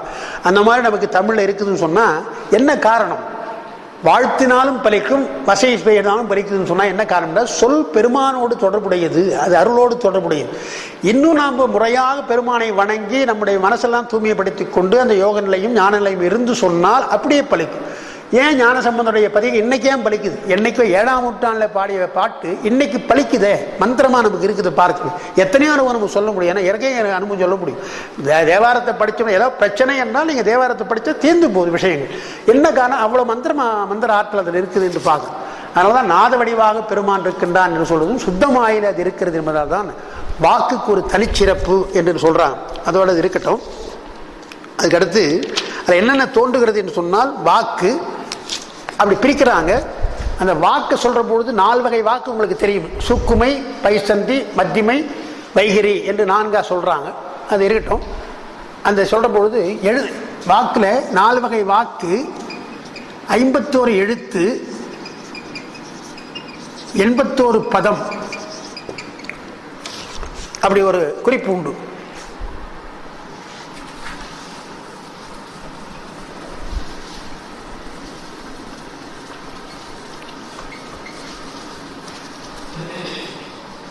ஐம்பத்தோரு எழுத்து 81 பதம் என்று சொல்றது. அதுக்கப்புறம் இப்போ இந்த சொல்லிருந்த ஒரு விஷயத்தை 51 எழுத்து தான் இது வடமொழியில் உள்ளதுங்க. அதையும் சொல்லிடுறேன். ஏசா தமிழை சொல்லக்கூடாதா? தமிழ் 30 எழுத்து தான். தமிழ் 30 எழுத்து தான். அது திருமலை சொல்றார். வடமொழியில் 51 இருந்தாலும் என்ன பிரச்சனை சொன்னா 51 50 49 என்று இன்னும் முடிவு பண்ணலை. அவங்க சொல்றாங்க 51 இருக்காங்க, 51 நான் 50 49 என்று இன்னும் முடிவு பண்ணலை. அப்படி இருக்கு. தமிழில் சொல்ற பொழுது உயிரும் உடம்புமா 30 முதலே 30 எழுத்துக்கள் தான் நமக்கு உண்டு என்று தெரியுது. அவர் திருமலை என்ன செய்வார்? எத்தனையோ எழுத்து இருக்கலாம், இருந்தாலும் மந்திரமாக சொல்வதற்கென்று சமயங்கள் சில எழுத்துக்களை வைத்துக் கொண்டிருக்கின்றன. அதை நாம் வைத்துக் கொண்டிருப்பது 5 எழுத்து தான். 5 எழுத்து தான். 5 எழுத்து நமக்கு போதும். அவங்க என்ன பண்ணாங்க? வடமொழியில் காயத்ரி தான் முக்கியமான மந்திரம் உங்களுக்கு. எனவே அது 24 எழுத்து. அவர் சொல்றார் 5 எழுத்து சிறந்ததா 24 எழுத்து சிறந்ததா என்று சொன்னால் முதல்ல 5 தான். அதுக்கப்புறம் தான் 24க்கு போகணும் இல்லையா? 24 அதில் 5 அடங்கு இருக்குது இல்லையா? எனவே 5 என்பது மிக முக்கியமான நமக்கு என்று அவர் எழுதுறார். திருமூலர் பாட்டு தனியாக இருக்குது. ஆனால் இது இருக்கட்டும். ஆனால் 51 பதம் எழுத்து 81 பதம் சொல்லிட்டு அதுக்கப்புறம் இதெல்லாம் முடியலைன்னு சொன்னால் இதை வைத்துக்கொண்டு தான் நம்ம படிக்கிறோம். எப்படி தமிழில் 30 எழுத்து இருந்தாலும் ஆயிரக்கணக்கான சொற்கள் இருக்கிறதோ, ஆங்கிலத்தில் 26 எழுத்துனா எவ்வளோ பெரிய அகராஜ் இருக்குது, டிக்ஷனரி எல்லாம் 26 எழுத்துக்குள்ள தான் எனக்கு மேலே, அதுக்கு மேலே கிடையாது. அதுக்குள்ள தான் மாறி மாறி வருது இல்லையா? 7 சுரம் தான் இருந்தாலும் எத்தனை ராகங்கள், அதுபோல் 30 எழுத்துக்கள் தான். ஆனால் ஆயிரக்கணக்கான சொற்கள் நமக்கு வருது. கடைசியில் எல்லாவற்றையும் வருகின்ற பொழுது சப்தகோடி மந்திரம் என்று சொல்கிறாங்க. அதான் மந்திரம், சப்தகோடி மந்திரம். 7 கோடியாக சொல்லிட்டான். 7 கோடி என்ன முடிவு நினைக்க கூட சொன்னேன். 7 கோடி. அந்த 7 கோடி தான் நமக, ஸ்வாகா, ஸ்வாதா, வவுஷட், வஷட், ஹூம், பட் என்று அவங்க சொல்கிறாங்க. அதை அப்படியே தமிழில் நமக்கு கொள்ள வேண்டும் என்று உண்மை விளக்க சொல்லும்போது நான் உங்களுக்கு சொன்னேன். அந்த 7 முடிவுகள் நமக்கு சொல்லியிருக்கிறார்கள் திருமுறையில். திருவாசகத்தில் முதல் 4 வந்துடுச்சு. அப்படி போற்றி என்று வருது, காண்க, வாழ்க என்று ஒரு வார்த்தை வருது, காண்க என்று ஒரு வார்த்தை நமக்கு வருது. எல்லாம் நீங்கள் திருவாசகத்தை நீங்கள் பார்த்தீங்கன்னா அதில் இருக்கும். நமச்சிவாய வாழ்க என்று வருது. அப்புறம் வேந்தனடி வெல்க என்று ஒரு வார்த்தை வருது. வாழ்க வருது, வெல்க வருது. அப்புறம் ஒருவன் என்னும் ஒருவன் காண்க என்று நமக்கு வருது. அப்புறம் போற்றி நமக்கு எல்லா இடத்துலையும் வரதை நம்ம பார்க்கணும் இல்லையா? எனவே 4 முடிவுகள் அங்கே வந்துடுது. அந்த 4 முடிவுகள் வந்தால் அதெல்லாம் நம்ம மந்திரங்கள் என்று வைத்துக் கொள்ளணும். அவர்களே அப்படி சொல்லியிருக்கலாம். அவர்களே அப்படி சொல்லி திருமுறைகள் அப்படிலாம் வந்தால் அவையெல்லாம் வாழ்க அந்தனர் வானவர் ஆணினம் என்று வாழ்கன்னு சொல்றார் இல்லையா அவர். அந்த மாதிரி வாழ்க என்பதும் ஒரு முடிவு, தமிழ் மந்திர முடிவு. இதெல்லாம் மந்திர முடிவு. அதனால தான் நம்ம வாழ்த்துற பொழுது வாழ்க என்று சொல்றது அது மந்திரமாக இருப்பதால் தான் நம்ம சொல்றோம் வாழ்க என்று நாம் சொல்றோம். வெல்க போற்றி தான் முதல்ல, போற்றி வாழ்க வெல்க அப்புறம் காண்க. இந்த 4 திருவாசகத்தில் இருக்குது. அதுக்கப்புறம் போலும் என்று ஒன்று, தாமே என்று ஒன்று, தோன்றும் என்று ஒன்று. இந்த 3ம் அப்பர் பெருமான் பாடுறார். போற்றி வாழ்க வெல்க காண்க என்ற 4 முடிவு, தோலும் தோன்றும் போலும் தாமே என்பது இங்கே. இதுதான் சப்தகோடி முடிவு என்று இந்த 7 இங்கே வச்சிருக்காங்க நமக்கு. தமிழில் சொன்னால் இதை சொல்லணும், வடமொழியில் சொன்னால் இதை சொல்லணும். 7 கோடி. அப்போ வாக்குகளில் 51 எழுத்துக்களினாலே பல சொற்கள் இருந்தாலும் கூட அதை மந்திரமாக சொல்லியிருக்கிறாங்க என்பது. அதற்கு பின்னால் வேதம், ஆகமம், புராண சாத்திரங்கள் இதெல்லாம் நமக்கு எல்லாம் சொற்களால் அமையதனால இவற்றெல்லாம் நம்ம படிக்கணும் என்று சொன்னாங்க. இது அந்த சிவதத்துவம் என்கின்ற அந்த 5 மூலமாக வர்றது. அது இல்லாமல் இன்னொன்று வருது. இன்னைக்கு சொன்ன உங்களுக்கு தத்துவம் என்று சொன்னால் கருவின்னு சொன்ன, நமக்கு கருவியாக இருப்பது எது எது, நமக்கு கருவியாக இருப்பது எது எது என்று சொன்னால் நம்முடைய உடல் நமக்கு கருவி, அப்புறம் சொல் நமக்கு கருவி. உடலும் சொல்லும் நமக்கு கருவி. அந்த உடல் என்பதைத்தான் நமக்கு பொருள் என்று வைத்து இது பொருள் உலகம், பொருள் உலகம். சொல் என்று சொன்னால் அது சொல் உலகம் என்று பிரிச்சுட்டு, இதில் இந்த சொல் இருக்கு இல்லையா, சொல் பொருளை குறிக்கும். என்ன பொருளை குறிக்கும் என்றால் உலகத்தில் உள்ள எல்லா பொருளையும் குறிக்கும். நாம் பயன்படுத்துகிற எல்லா பொருளையும் குறிக்கும். ஆனால் எல்லா பொருளும் உடலுக்குத்தான். நீங்க கார்ல போறோம், சாப்பிட்றோம், ஏசியில் உட்கார்ந்துருக்கிறோம், நல்ல காட்சியை பார்க்குறோம், எதுவாக இருக்கட்டும் எல்லாம் உடலுக்குத்தான். அல்லது மனைவி பக்கத்தில் கூட உட்காந்து பேசுகிறோம், அன்பா பழகிறோம், குழந்தையை தூக்கி வச்சு கொஞ்சிறோம், எல்லாம் உடலுக்குத்தான். அப்போ சொல் பொருளை விளக்குகின்ற பொழுது உடலுக்கு உள்ள பொருள் என்றும், அப்புறம் உயிருக்கு எது பொருள், அந்த உயிருக்கு உள்ள பொருள் தான் மென்னூல்கள், ஞான நூல்கள், கல்வி, இதெல்லாம் உயிருக்குள்ள பொருள். எனவே இந்த சொல் என்பது உடலுக்குள்ளதாம் இருக்கிறது, உயிருக்குள்ளதாம் இருக்கு. அப்போ உடல் எப்படி நிலையில்லாததோ அதுபோல் உடலை சார்ந்திருக்கின்ற பொருளையெல்லாம் நிலையிலான ஒதுக்கணும். பட்டினத்தார் மேக்சிமம் சொல்லிட்டார், அத்தமும் வாழ்வும் அகத்து மட்டே. நீங்க எவ்வளவுதான் பொருள் சேர்த்தாலும் வாழ்வு சேர்த்தாலும் அதெல்லாம் எங்க, அதோட சரி, வீட்டோட சரி, அகத்து மட்டேனார். பெரிய பங்களாவில் கூட இருப்பான். என்னுடைய நண்பருடைய மனைவி, அவங்களுக்கு சென்னையிலேயே 3 வீடு, காஞ்சிபுரத்தில் ஒரு வீடு. ஆனால் என்ன ஆச்சு, கடைசியாக எங்கேயுமே சொந்த வீட்டில் இருக்க முடியல, பிளாட்டில் இருந்தாங்க. என்னவோ காரணமாக பையன்லாம் அமெரிக்காவில் இருக்கிறான், பொண்ணு அமெரிக்காவில் எல்லாம் இருக்காங்க. கடைசியில் ஒரு சாதாரண ஒரு வீட்டில் அவங்க இருக்கிறதுனால அந்த பிளாட் என்ன சொல்லிட்டாங்க, பாடி எடுத்தாரக்கூடாதுன்னு சொல்லிட்டாங்க. ஹாஸ்பிட்டலில் இருக்கிறாங்க, எடுத்தாரக்கூடாது. அப்போ வெளியில் வைத்தினாங்க, வெளியிலே வச்சு அப்படியே கிரிமேட் பண்ணாங்க. என்றால் வாழ்க்கை இருந்து கூட ஒன்றும் இல்லைங்க, வந்துட்டுமே அத்தமும் வாழும் அகத்து மட்டே, வீட்டோட முடிஞ்சு போச்சு, ஒன்றும் கிடையாது, இறந்து போனால் ஒன்றும் இல்லைன்னு. விழி அம்பு ஒழுக மெற்றிய மாதரும் வீதி மட்டேன்னு, அழுது வருகின்ற மனைவியெல்லாம் வீதியோடு நின்றுவாங்க, அதோடு முடிஞ்சு போச்சு. விம்மி விம்மி இரு கைத்தளம் மேல் வைத்து அழும் மைந்தரும் சுடுகாடு மட்டேனர். ரொம்ப அழுதுட்டே போவான், வாப்பா வாப்பான்ட்டு முன்னே போயிட்டே இருப்பான் இல்லையா, எங்கள் சுடுகாட்டுக்கு போயிடுறான் முதல் பற்றி தொடரும் இவனை புண்ணிய பாவங்களே. உயிரோடு சேர்ந்து வருவது எது என்று சொன்னால் இதெல்லாம் கிடையாது, புண்ணிய பாவங்கள் தான் உயிரோடு சேர்ந்து வரும் என்று சொன்னால், அந்த புண்ணிய பாவங்களை பகுத்து சொல்வது எது, கல்வி. எனவே கல்விதான் நமக்கு துணையாக வரும். அதனால தான் குமரகுரு பாடினார், கல்வியின் ஊங்கு இல்லை சிற்றுயிர்க்கு உற்ற துணை. கல்வியின் ஊங்கு இல்லைன்னு, கல்வியை காட்டிலும் பெரிது கிடையாது. கல்வியின் ஊங்கு இல்லை, ஊங்குன்னா அதோட நத்திங் இஸ் பெட்டர் தேன் அப்படின்றோம் இல்லையா, அதுதான் ஊங்கு இல்லைன்னு அர்த்தம். அதை விட நத்திங் எதுவும் கிடையாது. கல்வியின் ஊங்கு இல்லை சிற்றுயிர்க்கு உற்ற துணை என்று சொன்னார் பார். எனவே அந்த சொல்லை எப்படி வைத்துக்கணும் சிவதத்துவத்தில். அதனால அடுத்தவர் சொல்றது சுத்தமாயில விஞ்ஞானகலர் பிரளயாகலர் அந்த 2 பேருக்கும் இருக்கின்ற தனு கரண புவன போகம் அங்கே அவர்களுக்கு உண்டு.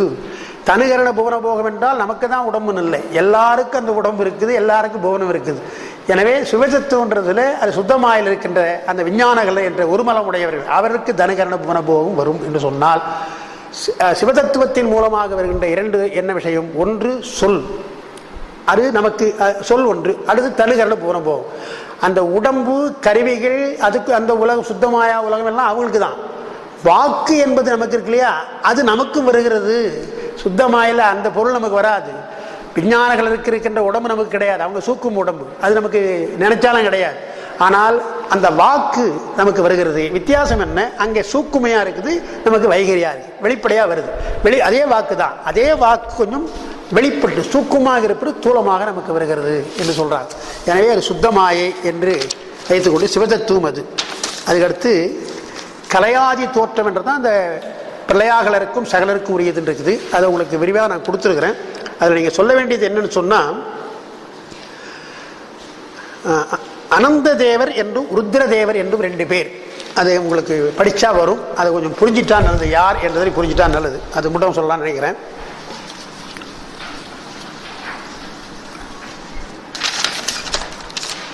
இப்போ நாம் விஞ்ஞானகலர்னு சொன்னோம் இல்லையா,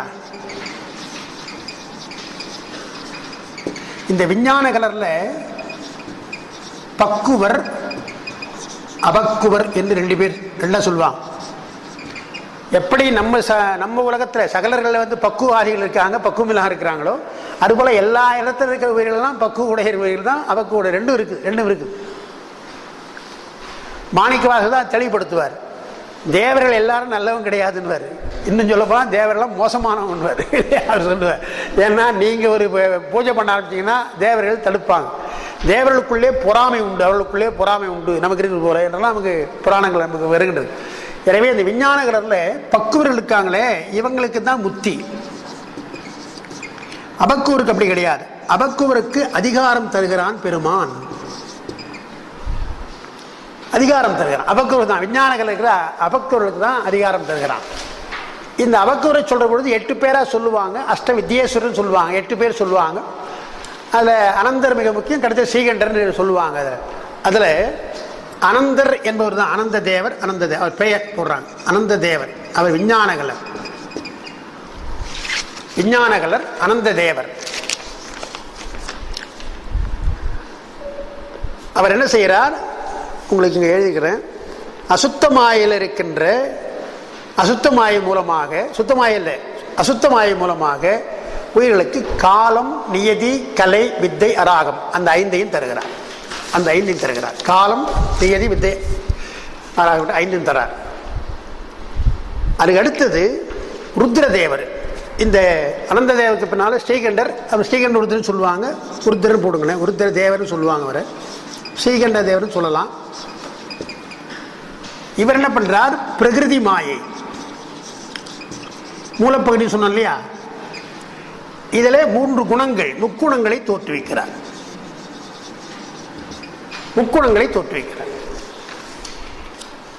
அப்போ சிவதத்துவம் என்பது நேரடியாக சிவனோடு சம்பந்தப்பட்டது. வாக்கு அதில் கிடைக்கிற 4 வகை வாக்கு, அது சூக்குமையாகிற 4 வகை வாக்கு. அது இல்லாமல் தனுகரண போன போகங்கள் விஞ்ஞானங்களுக்குரியது அங்கே கிடைக்குது. அசுத்தமாய் வந்தீங்கன்னா அனந்த தேவர் மூலமாக நமக்கு வருவன்றது காலம், நியதி, கலை, வித்தையராகும். பிரகிருதி மாயை என்று சொன்னால் அது ஸ்ரீகண்டர் வருகின்ற பொழுது உங்களுக்கு 3 குணங்கள். அதான் 3 குணங்கள்னா நமக்கு அன்னைக்கு சொன்ன மூலப்பகுதி என்பது என்றால் 2 வகையா இருக்குது. சாத்விகம், ராஜசம், தாமசம் 3ம் அடங்கி இருப்பது, சமமாக வெளிப்படுவது 2 சொன்ன. இப்போ கொஞ்சம் நினைப்படுத்திங்க. அடங்கி இருந்தால் அதுதான் மூலப்பகுதி என்பார்கள். பிரகிருதி மாயை அடங்கி இருந்தால், குணங்கள் வெளிப்படலை. குணங்கள் வெளிப்படாத நிலை எல்லாம் எழுதியிருக்கிறேன், சொல்லிடுறேன். குணங்கள் வெளிப்படாத ஒரு நிலை இருக்கும் பொழுது அதற்கு மூலப்பகுதின்னு பெயர். சமமாக வெளிப்பட்டால் அதற்கு சித்தம் என்று பெயர். அதுதான் நான் சித்தம்னு சொல்றேன். இப்போ இங்கிருந்து நான் சொல்லிடுறேன் உங்களுக்கு.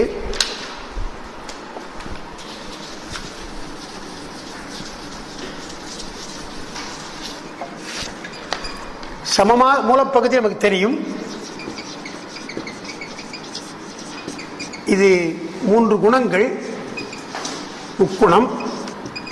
அடங்கிய நிலை இருக்கு இல்லையா, அடங்கிய நிலை மூலப்பகுதி. 3 குணமும் சமமாக வெளிப்பட்ட நிலை, சமமாக வெளிப்படும் நிலை, அதுதான் சித்தம்.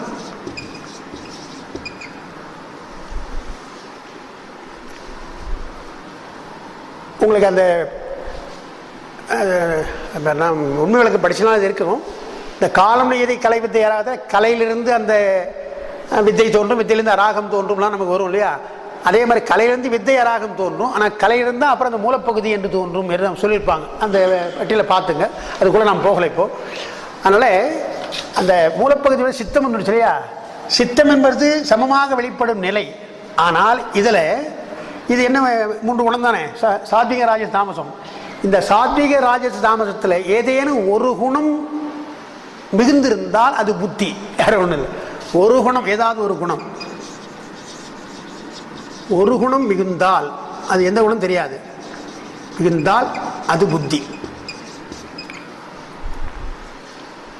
சமமாக இருந்தால் சித்தம் என்றும், ஒரு குணம் இருந்தால் புத்தி என்று வரும். அதை எழுதியிருக்கிறேன், புத்தி.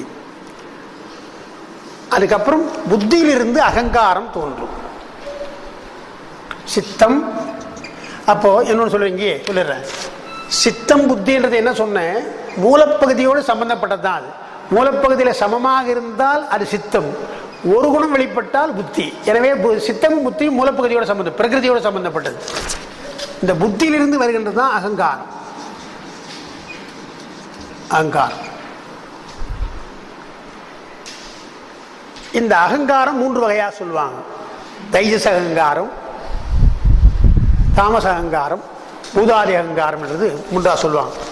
தைஜசி வைகாரிகாகம், பூதாதி அகங்காரம் என்று 3ஆ சொல்லுவாங்க. அந்த 3 எழுதியிருக்கேன், நான் வேகமாக போயிடுறேன். அதை என்னென்னு சொன்னால், தைஜச அகங்காரம்ன்றது தான் அறிவு. தைஜசம் என்றால் அறிவுன்னு அர்த்தம். வைகாரி என்றால் தொழில், பூதாதி என்றால் உருவம். நமக்கு அறிவு, தொழில், உருவம் 3ஆ வருது. இந்த அகங்காரம் என்னென்ன வருது, எப்படி எல்லாம் வருதுன்னு சொன்னால், அறிவு, ஏதாவது ஒன்றை அறிய வேண்டும் என்கின்ற ஒரு எண்ணம் அறிவு, தொழில், உருவம் 3ஆ வரும். 3ஆ வரத்தினால என்ன ஆகும், இது தைஜசம் என்பார்கள். தைஜசம், இது வைகாரிகம், எல்லாம் பேர் இருக்குன்னு நீங்கள் எழுதணும். நீங்கள் சும்மா பார்த்துங்க. வைகாரிகம், இது பூதாதி என்று எழுதுவாங்க. அறிவு, தொழில், உருவம் என்று 3 வகையா அந்த அகங்காரம் பிரியும். பிரிகிற பொழுது இது இந்த குணங்கள், இந்த 3 குணம் இருக்கு இல்லையா, இந்த 3 குணம், இதில் அந்த குணங்கள் வர்ற பொழுது இந்த அறிவு என்பது சாத்வீகம், தொழில் என்றால் அது ராஜசம், உருவம் என்றால் அது தாமசம். அப்படி 3ஆ பிரிஞ்சிடும். 3 குணங்கள் சமமாக இருந்தால் சித்தம், ஏதேனும் ஒரு குணம் வெளிப்பட்டால் அது புத்தி. அதிலிருந்து வருகின்ற அகங்காரம் 3ஆ பிரிஞ்சு போது சாத்வீக அகங்காரம் என்றும், ராஜச அகங்காரம் என்றும், தாமச அகங்காரம் 3ஆ பிரிஞ்சு போச்சு. 3ஆ பிரிந்துகிற பொழுது அறிவு ஆகவும், சாத்வீக அகங்காரம் அறிவு, ராஜச அகங்காரம் தொழில், தாமச அகங்காரம் உருவம். இப்படி வைத்துக்கொண்டு இப்ப என்ன ஆகிறது, இந்த அறிவு என்பதாலே இங்கிருந்து, அதாவது அகங்காரம், இந்த அகங்காரத்தை சாத்வீக அகங்காரம், அதிலிருந்து தோன்றுவது மனம் பிளஸ் ஞானேந்திரியம். ஞானேந்திரியம் நமக்கு தெரியும். ராஜச அகங்காரம் என்று சொல்ற பொழுது அங்க கர்மேந்திரியம். பூதாரி அகங்காரம் சொல்ற பொழுது இங்க தன்மாத்திரை, அதிலிருந்து பூதங்கள். இதுதான் நமக்கு கருவிகளை பெருமான் தருகின்ற முறை.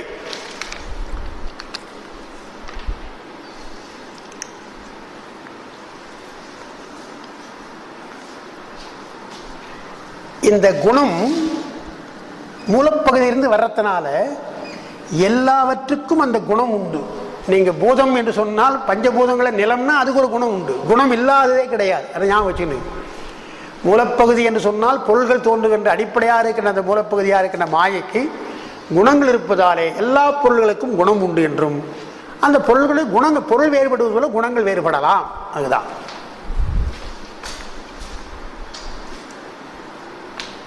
அப்போ இதில் இந்த 36 உங்களுக்கு இந்த இந்த இந்த வரிசையில் பார்த்தீங்கன்னா 36 தத்துவம் நமக்கு தெரிஞ்சு போகும் நமக்கு. அதாவது பூதங்கள் 5, தன்மாத்திரை 5 10, கர்மேந்திர 5 15, இது ஒரு 5 20 ஆச்சு. மனம் 1, அகங்காரம் புத்தி சித்தம் அந்த கரணங்கள் 4 24 ஆச்சு. அப்புறம் காலம் நீதி கலை வித்தை 6 வித்தை, அது வித்யா தத்துவம் 7, சிவதத்துவம் 5, 36 தத்துவங்கள் என்று சொல்லி இதுதான் சகல நிலையிலே நமக்கு உள்ளது. இருளாம் வெளியேது என்று சொன்னால் இல்லையா, அந்த இது வேகமாக சொல்லியிருக்கோம் இல்லையா, அதெல்லாம் எழுதிட்டதுனால வேகமாக போடுறது. இருளாம் வெளியேது என்று சொல்கிற பொழுது இவ்வளவு கருவிகளும் கொடுத்து கொஞ்சம் நமக்கு அந்த அறிவை விளக்குகிறான் நமக்கு என்று தான் வருது. இதில் இந்த அனந்த தேவர் என்றும் அழிச்சிட்டேன், ருத்ரதேவர் என்று சொன்னேன். அது என்னன்னா, இறைவன் இவ்வளவு விஷயங்களையும் தானேயும் செய்யலாம். அவனே படைக்கிறதுக்கு அயனாக பிரம்மனாகவே அவனே படைக்கலாம், திருமாலாக காக்கலாம். ஆனால் தானே செய்யவும் உண்டு, மற்றவரை கொண்டும் செய்வான். மற்றவரை கொண்டு செய்வது என்பது என்ன என்று சொன்னால், உயிர்கள் தான். உயிர்கள் புண்ணியம் பெற்றால், புண்ணியம் பெற்றிருந்தால் அவர்களுக்கு அந்த அதிகாரம் கொடுப்பான் பெருமான். அதிகாரம் கொடுக்கிற பொழுது அவர்களே படைக்கலாம், அவர்களே அழிக்கலாம் என்று வருது. என்ன ஒரு விஷயம் என்றால், தானே படைத்தால் அது சம்புபட்சம் என்றும், மற்றவரை ஏவல் செய்து படைத்தால் அது அனுபட்சம் என்றும் என்று சொல்லுவாங்க. அந்த பெயரை மட்டும் தெரிஞ்சுங்க, எழுதி வச்சிருக்கிறவங்களுக்கு. சித்தாந்தம் படிக்கிற பொழுது இதெல்லாம் டெக்னிக்கல் டேர்ம்ஸ், அதனால் அது சொல்லி வைக்க. சம்புபட்சம் என்று, சம்புனா இறைவனுக்கு இன்னொரு பெயர். அது தானே செய்தால் சம்புபட்சம், அதிகாரம் வைத்து செய்தால் மற்ற உயிர்கள் எடுத்து கொடுத்தால் அது அனுபட்சம் என்று 2 சொல்றாங்க. அது உங்களுக்கு எழுதியிருக்கிறது.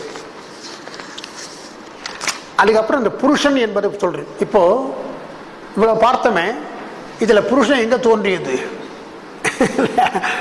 புருஷன் எங்கேயாவது தோன்றியது காமிச்சிருக்காங்களா? எங்கேயாவது பட்டியல் போட்டிருக்காங்களா? எல்லாம் போட்டிருக்காங்க, புருஷன் போடலை. அது என்னன்னா உயிர் தான், அது ஆன்மா தான். அது ஆன்மாவுக்கு அந்த காலம் நியதி கலை இருக்கு இல்லையா, அந்த 5ம் சேர்ந்தால் அது புருஷன், அவ்வளவுதான். அதனால் அதுக்கு புருஷன் தத்துவம் தனியாக கிடையாது. புருஷனுக்கு தத்துவம் எண்ணிக்கை கிடையாது. புருஷன் ஒரு வார்த்தை அங்கே சொல்றதுக்கு என்ன காரணம்? வித்யா தத்துவத்தில் 7ஆக சொல்றதுக்கு என்ன காரணம் என்றால், அது அந்த 5 போர்வையை போர்த்து கொண்டிருப்பதாலே உயிர் தன்னுடைய இயல்பாக இல்லை. அதனால என்ன சொல்றாங்க, 5 புலன்களையும் நுகர வருகின்ற ஒரு அந்த தகுதி அதற்கு அந்த புருஷனுக்கு வருகின்றது என்பதால் தான் அந்த புருஷன் என்று சொன்னாங்க. அப்போ அந்த காலம் நியதி கலை வித்தை அராகம் இந்த 5 அது தத்துவமா சொன்னாலும் சாதாரணமாக உங்களுக்கு சொல்றேன். ஒன்றை நாம் அனுபவிக்க வேண்டும் என்று சொன்னால் அதுக்குரிய காலம் வேண்டும். அப்புறம் அது உனக்கு கிடைக்க வேண்டும் என்ற நியதி இருக்க வேண்டும். அது ஒன்று அடிப்படையாக அனுபவிக்கணும் ஆசைப்படுறோம். ஆனால் எல்லாம் கிட்டாதாயன் வெட்டன மரண ரவ்வையார் எல்லாவற்றையும் ஆசைப்படுறோம் இல்லையா? ஆனால் என்ன பண்ணுறது, காலம் நமக்கு கனிய வேண்டும், நியதி உங்களுக்கு வர வேண்டும் என்று இருந்தால்தான் அது வரும். எனவே அது நியதி என்று சொன்னார்.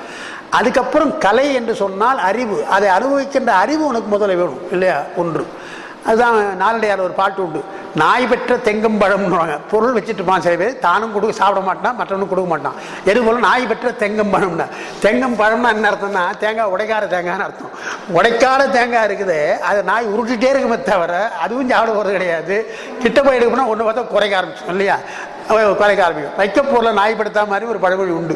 வைக்கப்பொருளை நாய் படுத்து தூங்கும். அந்த நேரத்துக்கு என்ன வைக்கல, அது சாப்பிடாது, ஆனால் படுத்து தூங்குது. அந்த நேரத்துக்கு பசு போய் சாப்பிட போகுது, மாடு போய் சாப்பிட்றோம், அவ ஒன்று கத்துது. அது நினச்சிட்டு தானும் சாப்பிட்றது கிடையாது, பசுவும் சாப்பிட விடுறது கிடையாது என்று சொல்லுவாங்க. அந்த மாதிரி அனுபவிக்கிற அறிவு என்பது நமக்கு தேவை. கலை, ஆமாம், செயல் தேவை. அனுபவிக்கிறது செயல் வேண்டும். அப்புறம் வித்தை, அறிவு நமக்கு தேவை. அராகம் என்றால் விருப்பம், அதில் ஒரு விருப்பம் இருக்கணும். விருப்பம் இருந்தால்தான் நமக்கு அது பதியும் என்று இதெல்லாம் சொல்றதுனால தான் அதை புருஷன் என்று அனுபவிக்கிறவர்களுக்கு புருஷன் என்று சொன்னாங்க. அது தனியாக தத்துவமாக தோற்றத்திலும் சொல்வது கிடையாது, ஒடுக்கத்திலும் சொல்வது கிடையாது. ஒடுக்கத்தை பற்றி சொல்கிற பொழுது இதெல்லாம் இங்கெங்கே ஒடுங்கும் என்று சொல்கிற பொழுது, வித்தியாசத்துக்கு சொல்கிற பொழுது புருஷனை விட்டுட்டு மற்ற 6ம் வித்தையில் ஒடுங்கும் என்று சொல்லுவான். வித்தையில ஒடுங்குகிறது என்று அவங்க சொல்ற வழக்கு உண்டு. எனவே புருஷனுக்கு தனி தத்துவம் இல்லை என்று பார்க்கணும். சரி, அதுக்கப்புறம் ஒரே செய்தி படிக்கிற பொழுது உங்களுக்கு வரலாம். எப்படி சொன்னாங்கன்னு தெரியல, சில பேர் சொல்லக்கூடிய, இங்கேயும் பல பேர் வந்து சொல்றாங்க, நீங்களும் படிக்கலாம். அன்றைக்கு நான் சொன்னேன், மும்மலம் நெல்லினுக்கு முளை தவிடு உமி போல என்ற ஒரு வார்த்தை நான் சொன்னேன். அதாவது நமக்கு உயிருக்கு கிடைக்கின்ற அந்த 3 மலங்கள் இருக்கிறது, ஆணவம் கர்மம் மாயை, எது போல என்று சொன்னால் கண்மம் விதை போலன்னு சொன்னேன் நான். மும்மலம் முளைக்கின்ற நெல் போல என்று நான் சொன்னேன். அதுக்கு என்ன உதாரணம் சொன்னோம்னா, முளைக்கின்ற சக்தி இருக்கு இல்லையா நெல்லில், அதுதான் கண்மம். அப்புறம் தவிடு இருக்கு இல்லையா, அதுதான் மாயை. உமி இருக்கு இல்லையா, அது ஆணவம் என்று சொன்னேன். இதில் ஒரு கருத்து வேறுபாடு இருக்கிறது, அதையும் நான் குறிச்சிருக்கிறேன். அதில் பார்க்கலாம். நமக்கு ஆத்தன்டிக்காக இருக்கிற புக்கு ஞானாமிர்தம் போன்றவற்றெல்லாம் இல்லை, அந்த மாற்றம் கிடையாது. ஒரு தனிப்பாடலை எடுத்து உரையாசி எடுத்து காண்பித்து அவர் என்ன பண்ணார், முளைத்தல் சக்தியாக இருப்பது கண்மம் தான், அதில் ஒரு சந்தேகம் கிடையாது. ஆணவம் மாயை இருக்கு இல்லையா, தவிடு உமி என்று சொல்றதுல ஆணவம் என்பது நமக்கு சொல்ற பொழுது உமின்னு சொல்றோம், ஆனால் அவர் அது தவிடுன்றார். ஆணவத்தை தவிடு போல என்று சொல்றார். மாயை உமி போல என்று ஒரு கருத்து இருக்குது. அந்த கருத்து வேறுபாட்டை உங்களுக்கு எழுதியிருக்கிறேன், அதையும் நீங்கள் அது பாருங்க பின்னால். அதுக்கடுத்து உடம்பு இருக்கு இல்லையா, அந்த உடம்பு முத்தியில வருகின்ற பொழுது உடம்பு தேவை என்று சில பேர் சொல்றாங்க, உடம்பு வேண்டாம் என்று சில பேர் சொல்றாங்க. தூள உடம்போடு முத்தி அடைய முடியாது நமக்கு. அதனால்தான் சுந்தருக்கு சொல்ற பொழுது அந்த உடம்போடு கலையா உடம்போடு சென்றான் என்று நமக்கு வருது. பெருமான் கலையார உடம்போடு அவரை கூப்பிட்டான் என்பது ஒரு பெரிய பெருமையை சொல்றாங்க. அப்புறம் அங்கே போய் அவருக்கு ஜோதியாக போனான்றது வேற விஷயம், வேற சூக்கும் உடம்பு அவருக்கு வந்தது வேற விஷயம். ஆனால் இந்த உடம்போடே அவருக்கு அந்த கைலாயத்துக்கு சென்றிருக்கிறார் என்று நாம் பார்க்கிறோம். அதனால் இந்த உடம்பு முத்திக்கு நமக்கு பயன்படாது என்பது அடிப்படை. ஆனால் கருத்து வேறுபாடு என்னன்னு சொன்னால், இந்த உடம்பு பயன்படாது, சூக்கும் உடம்பு இருக்கலாம் என்று சொல்றாங்க. நம்மை பொறுத்து சைவ சித்தாந்தம் முத்தி நிலையிலே உடம்பு என்பது எதுவே, உடம்பு என்று சொன்னால் அங்கே ஆணவம் கொஞ்சம் இருக்கும், மாயை இருக்குது. உடம்புனா எதுவாக இருந்தாலும் மாயை தான் இருக்குது. அது என்ன அசுத்தமாக இருக்கலாம், சுத்தமாக இருக்கலாம், மாயை இருக்கிறது. மாயை இருந்தால் அங்கே கண்மம் நிச்சயமாக, நமக்கு உடம்பு இருந்தால் கண்மம் செயல் செய்ய வேண்டியதாக இருக்குது. அதனால் ஆணவம் போகாது. எனவே ஆணவம் கண்மம் மாயை மூன்றும் இருப்பது உடம்பு. எனவே அந்த சூக்கும் உடம்பும் கிடையாது, முத்தியில உடம்பு கிடையாது என்பதுதான் நமக்கு விளக்கம். திருவள்ளுவர் அதை அழகாக சொல்லிட்டார். அதாவது மற்றும் அன்னைக்கு எழுதுனேன், மற்றும் தொடர்பாடு எவன்களோ பிறப்பிறக்கள் உற்றாருக்கு உடம்பு மிகை என்று எழுதுறார்.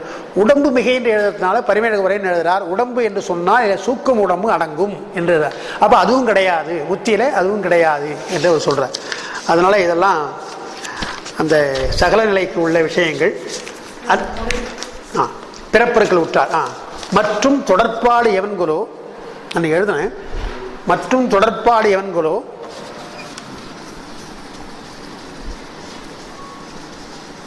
எவன்கொள்னு சொன்ன ஞாபகம். பிறப்பருக்கள் உற்றார்க்கு மற்றும் தொடர்பாடு எவன்கொள் பிறப்பருக்கள் உற்றார்க்கு உடம்பு மிகை, உடம்பு மிகைன்ற.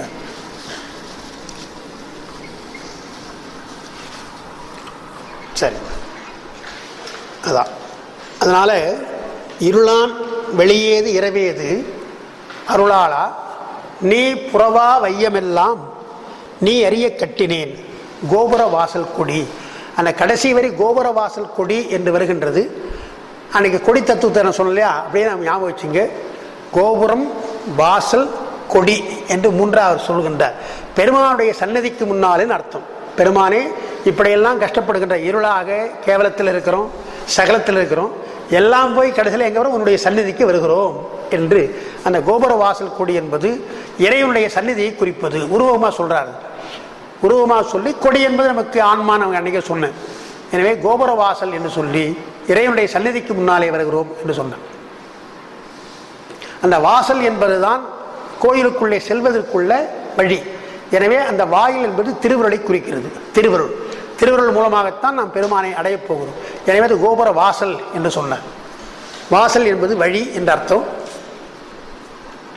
வழி என்பதனாலே அது திருவருள் என்று சொல்லி ஆன்மா திருவருளோடு பெருமானுடைய சந்நிதிக்கு செல்லுகிறது, சந்நிதி அடைகிறது.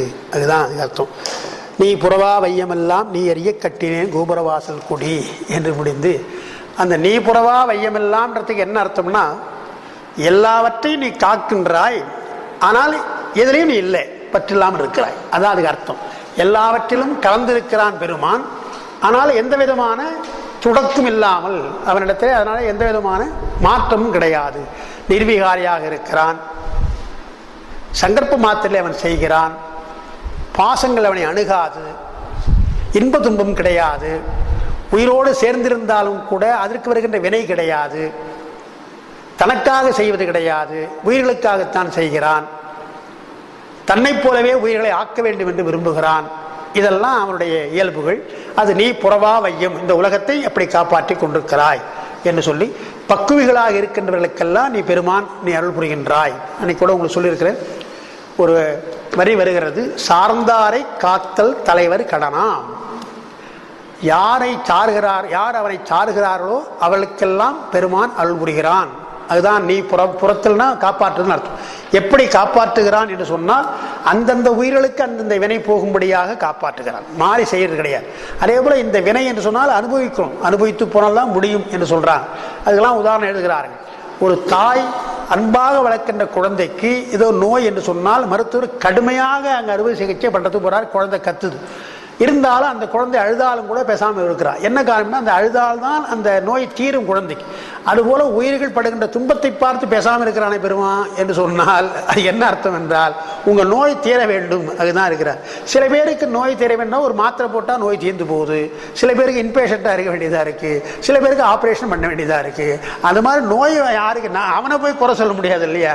எனவே நோயினுடைய தன்மைக்கேற்றார் போல மருத்துவன் வைத்தியம் பார்ப்பது போலத்தான் பெருமாள் உயிர்களை காப்பாற்றுகிறான். ஒரே மாதிரி கிடையாது. அதனால்தான் இதெல்லாம் கண்மத்தில் வரும். எல்லாவற்றையும் பெருமான் உடம்பை படைக்கிறானே, உடம்பை படைக்கிற பொழுது எல்லாரும் ஒரே மாதிரி படைச்ச வேண்டியதுதானே, ஏன் படைக்கிறான்?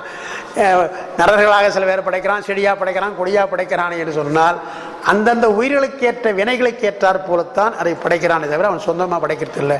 அப்போ அவன் கேட்குறான் உடனே, அப்போ வினையே கடவுள் சொல்லிடலாம் இல்லையா? அப்போ வினைக்கு ஏற்றார் போல கடவுள் படைக்கிறான்னா அந்த பந்தம் அவனுக்கு வந்துடுது இல்லையா என்று நாம் கேட்கிறோம். அதுதான் இந்த ரெண்டு உதாரணம் சொல்கிறோம். மருத்துவரை போலவும் ஆசிரியனை போலவும் என்று நாம் சொல்லுவோம்.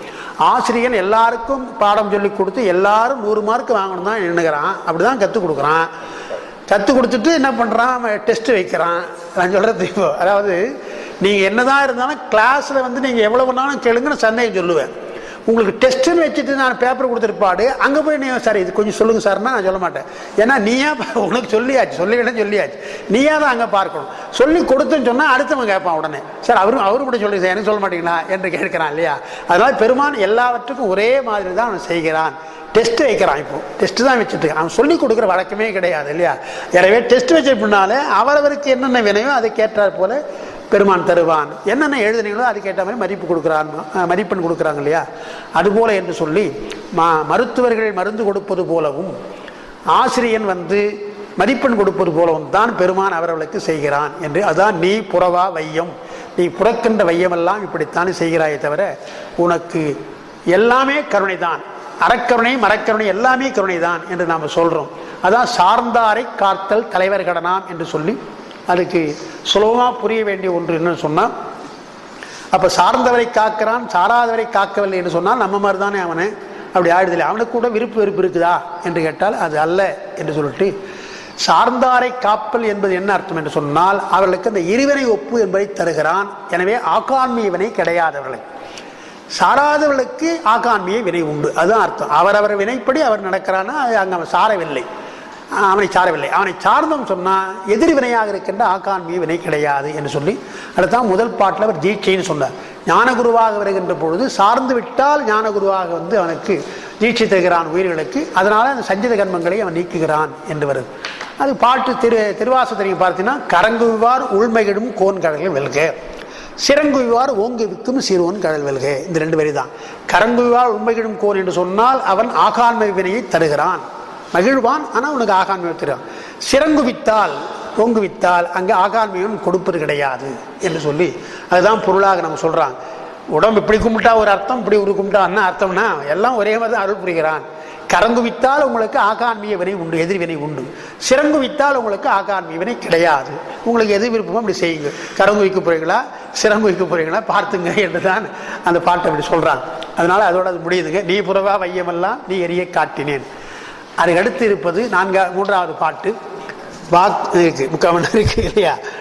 வாக்காலும் மிக்க மனத்தாலும், மூன்றாவது பாடலுக்கு வந்திருக்கும். இப்போ வாக்காலும் மிக்க மனத்தாலும் எக்காலும் தாக்காது. இப்போ நான் சொன்னதுதான் சுருக்குமார் சொல்றதுதான் இப்போ சொல்லியிருக்கிறார். உணர்வு அறிய தம்மை பாட்டு தப்பா இருக்கு. உணர்வறியே தன்மையனின்னு இருக்கணும்னு நினைக்கிறேன் பாட்டு. தாக்காது உணர்வறியே தம்மைன்னு இருக்குது. இங்க கூட தப்பாக போட்டிருக்காங்க, தன்மைன்னு வரணும். தாக்காது உணர்வு அறிய தன்மையன், தன்மையன் இல்ல, தன்மை இயல்பு உடையவன், தன்மை இயல்பு. வாக்காலும் மிக்க மனத்தாலும் எக்காலும் தாக்காது உணர்வறிய தன்மையன். உங்களுக்கு அந்த கொடுத்த புத்தகத்தை பார்த்து தெரியும் நினைக்கிறேன். எங்கன்னா நீ பிரபாவையம்ன்றது வேற, தன்னின் வேறாக தன்மை தம்மில் பிரியாமை கொடுத்தது அன்னைக்கு கொடுத்தது ஒன்று இருக்கும். பழசா ஒன்று கொடுத்ததுல பாடல் அது இருக்கு, பாடல் 3ன்னு போட்டிருப்பேன் பாருங்க. கோபுர வாசல் கொடி பின்னால பாடல் 3ன்னு போட்டிருப்பேன். அதுதான் அதேதான் இருக்கு இல்லையா? 2ஆம் பக்கத்தில் இருக்குது. அது எப்படி ஆரம்பிக்கணும்? உங்களுக்கு முதல்ல கொடிக்கைன்னு போட்டு உயிர்த்தன்மை என்று ஆரம்பிக்க இல்லையா? அந்த அந்த நோட்ஸில் பார்த்தீங்கன்னா 2ஆம் பக்கம் அதில் பாடல் 3ன்னு போட்டிருக்கும்.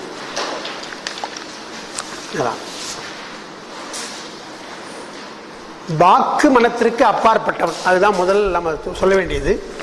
வாக்கு மனம் இரண்டிற்கும் அப்பாற்பட்டவன்.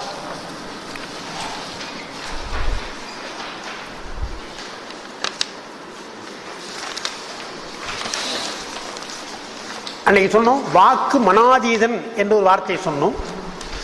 வாக்கு மனாதீதன் என்று சொன்னால், வாக்கு என்று சொன்னால் பாசஞானம், மனம் என்று சொன்னால் பசுஞானம். இப்படி ஏற்றுக்கணும். வாக்கு என்பது சொல்லுகின்ற முறை, மனம் என்றது உயிருக்குள்ளது.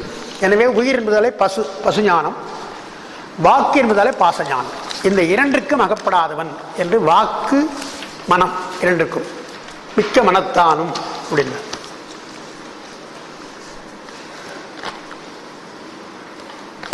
அதுக்கு சித்தியார் ஒரு பாட்டு இருக்குது, அதான் சரியான பாட்டு. எல்லாருமே அதை எடுத்துக்காட்டு சொல்லுவாங்க. மறையினால் அயனால், அவங்க எழுதியிருக்கிறேன். மறையினால் அயனால் மாலால், மறை அயன் மால். அப்புறம் மற்றுள்ள அளவைகள் பாட்டில் அப்படி வருது.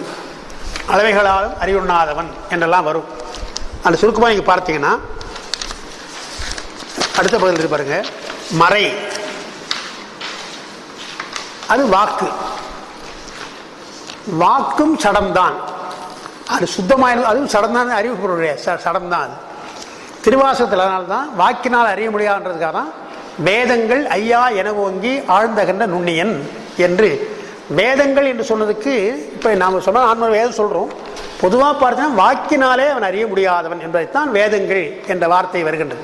வேதங்கள் ஐயா என்று சொன்னால் ஏதோ 4 மறையை மட்டும் அவர் சொல்கிறாரு, அப்போ நம்முடைய நாம் சொல்லுகின்ற வாக்கினால் தமிழ் வாக்கில் அறிஞ்சிருவானா அப்படின்னு சொல்ல வேண்டியதில்லை. வேதங்கள்னா வாக்குகள் அர்த்தம்.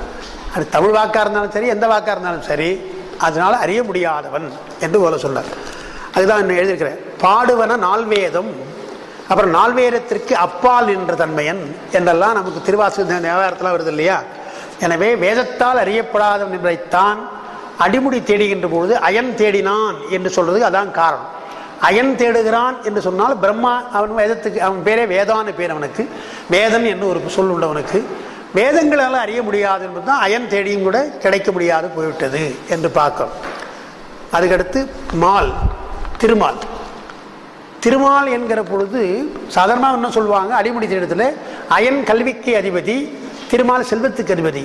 எனவே கல்வியாலும் செல்வத்தாலும் அடைய முடியாதவன் என்று அப்படி சாதாரணமாக அப்படி சொல்லுவாங்க. கல்வியாலும் செல்வத்தாலும் அடைய முடியாதவன் அது பொருந்தாது. அது சாதாரணமாக புரியறதுக்காக சொல்கிற விஷயம்.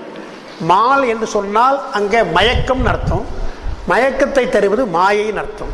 மாயா காரியங்களினாலே வாக்கு என்பது சுத்த மாயை. அதனால தான் அடுத்து மால் போடுறார்.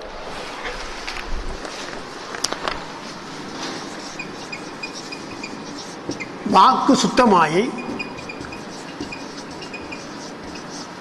அப்புறம் மயக்குகின்ற மயக்கர் இல்லையா, மால் மயக்கம், இது அசுத்த மாயை, மயக்குவது. எனவே மாயா காரியங்களினாலே அவன் அறியப்பட முடியாது என்பதனால மால் என்று திருமால் என்று போடுறார். மாயா காரியங்கள் அதாங்க சொல்ற. அதுதான் அடிமுடி தேடிய புராணம் நமக்கு இருக்குது. உலகினை இறந்து நின்றது அவன் உரு என்பது ஓரார் சித்தியால வரும். உலகினை இறந்து நின்றது அவன் உரு, உலகத்தையெல்லாம் கடந்து நின்றவனுடைய அவனுடைய உருவம் என்று சொன்னால், உலகு என்று சொல்றதுக்கு இந்த உலகம்னு ஒரு அர்த்தம் இருக்குது, உயிர்கள்னு ஒரு அர்த்தம் இருக்குது. உயிர்களால் வாக்கினாலோ மனசினால் நமக்கு காணணும்னா ஒரு பொருளை அறிய வேண்டும் என்றால் வாக்கினால் அறியணும், அல்லது உடம்பு கண் மூலமாக அறியணும், இல்லை மனசில் நினைச்சுப்பாங்க.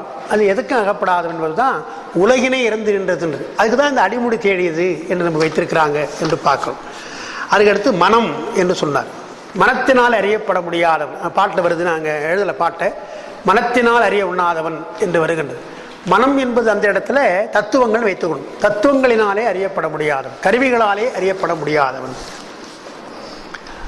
அப்புறம் குறையனா அளவினானும் பாட்டில் வரும். அளவு என்றால் அளவைகள், அளவைகள் நாம் சொல்றது தர்க்க முறை. தர்க்க முறையில் ஆராய்ச்சி பண்ணி அறைய முடியுமா என்றால் அதுவும் முடியாது. அப்படி சொல்லிட்டு அப்புறம் அந்த இதில் எழுதியிருக்கிற மறை என்றால் வேதம், அது ரெண்டாவது விளக்கம். அயன் என்று சொன்னால் பிரம்மன் தான் 18 புராணங்களை படைத்தான் என்று ஒரு கொள்கை உண்டு. எனவே புராணங்களினாலும் அறிய முடியாது. மால் என்று சொன்னால் திருமால், நாங்கள் ஒரு அர்த்தம் பண்ண சொன்னேன். வியாச முனிவர் திருமாலுடைய அவதாரம் சொல்லுவாங்க. எனவே அவர் தான் இதிகாசம் பாரதம் பாடியவர். எனவே இதிகாசத்தின் மூலமாகவும் அறிய முடியாது என்ற அர்த்தம். அப்புறம் மனம் என்று சொன்னால் நான் கருவிகள் என்று நான் சொன்னேன். மனம் என்றால் நினைத்து பார்ப்பது மனம். எனவே ஸ்மிருதிகள், வேதங்கள் அங்கே ஸ்மிருதிகள் என்று சொன்னால் நினைத்து பார்க்கணும், ஸ்மிருதிகளாலும் அறிய முடியாது. வாக்கு என்று சொன்னால் அது வேதம் தான். வேதம் கர்மகாண்டம் ஞானகாண்டம் என்று 2 வகையாக இருக்கிறது.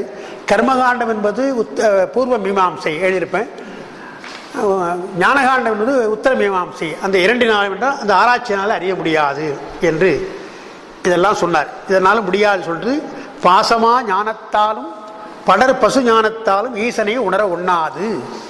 பாசமா ஞானம், எல்லாவற்றையும் அறிய வேண்டும் என்று சொன்னால் நமக்கு கருவிகள் தான் தேவை. அந்த கருவிகள் அவனுக்கு பயன்படாது. பாசமா ஞானத்தாலும். அந்த ஓவியம் வரைகளை பார்த்தா தெரியும். ஓவியம் வரைகிற பொழுது நிறைய பிரஷ் வச்சிருப்பாங்க. எந்தெந்த பிரஷ் எதுக்கு போடணும்னு அவனுக்கு தெரியும். ரொம்ப நுணுக்கமாக சிலவற்றை கண் இமை போடணும், அதுக்கு ஒரு சின்ன ஒரு பிரஷ் வச்சிருப்பாங்க. அந்த மாதிரி தான் வரைகின்ற ஓவியத்திற்கு ஏற்றாற் போல இப்போ பிரஷ் மாறுது இல்லையா, அதுபோல் அறிகின்ற பொருளுக்கு ஏற்றாற் போல தான் நம்முடைய அளவைகள் மாறும் இல்லையா. மலையை பார்க்கணும்னு சொன்னால் நீ பூதகண்ணீர் கொண்டான்னு அவசியம் கிடையாது, பார்த்தாலே தெரிஞ்சு போகுதுன்னு சொல்லுவோம் இல்லையா. கிருமிகளை பார்க்க வேண்டும், நுண்கிருமி பார்த்தோன்னா நமக்கு மைக்ராஸ்கோப் வேணும்ன்ற இல்லையா. அதே மாதிரி நாம் பார்க்கின்ற பொருள் எது என்றால் அதற்கு ஏற்றாற் போலத்தான் அளவைகள் மாறும் என்று சொல்லிட்டு, பரம்பொருள் உலகத்திலே இல்லாதவன், உலகத்திலே தான் நாம் பார்க்கின்ற இந்த கருவிகள் பயன்படாது என்றுதான் அங்கே சொல்றார். பாசமா ஞானத்தாலும் பசு ஞானத்தாலும் ஈசனை உணர உண்ணாது என்று சொன்னால் அது என்ன அர்த்தம்? உலகமெல்லாம் பொருள் பிரபஞ்சம், பொருள் உலகம். நீங்க பார்க்கிற பொழுது நமக்கு வருவது ஏகதேச உணர்வு. வாக்கு என்று சொன்னால் ஏகதேசமாக தெரியுமே தவிர வியாபகமாக தெரியாது. அப்படின்னா என்ன அர்த்தம்? ஏதாவது ஒரு பொருளை பற்றி தான் நான் பேச முடியும்.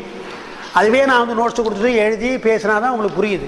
ஏகதேசம் என்று சொன்னால் ஒரே விஷயத்தை ஒன்று தான், அதுக்கப்புறம் விளங்கினா அப்புறம் இன்னொரு பொருளுக்கு போகும். அப்போ எல்லாவற்றையும் ஏகதேசமாகத்தான் நாம் அறிகிறோம் என்று சொன்னால் இறைவன் வியாபக பொருள். வியாபக பொருளை பார்ப்பதற்கு நமக்கு ஏகதேச ஞானம் போதாது, கருவிகள் ஞானம் போதாது. அதனால தான் இறைவனை உண்ண முடியாதுன்றார். அது ஒன்று.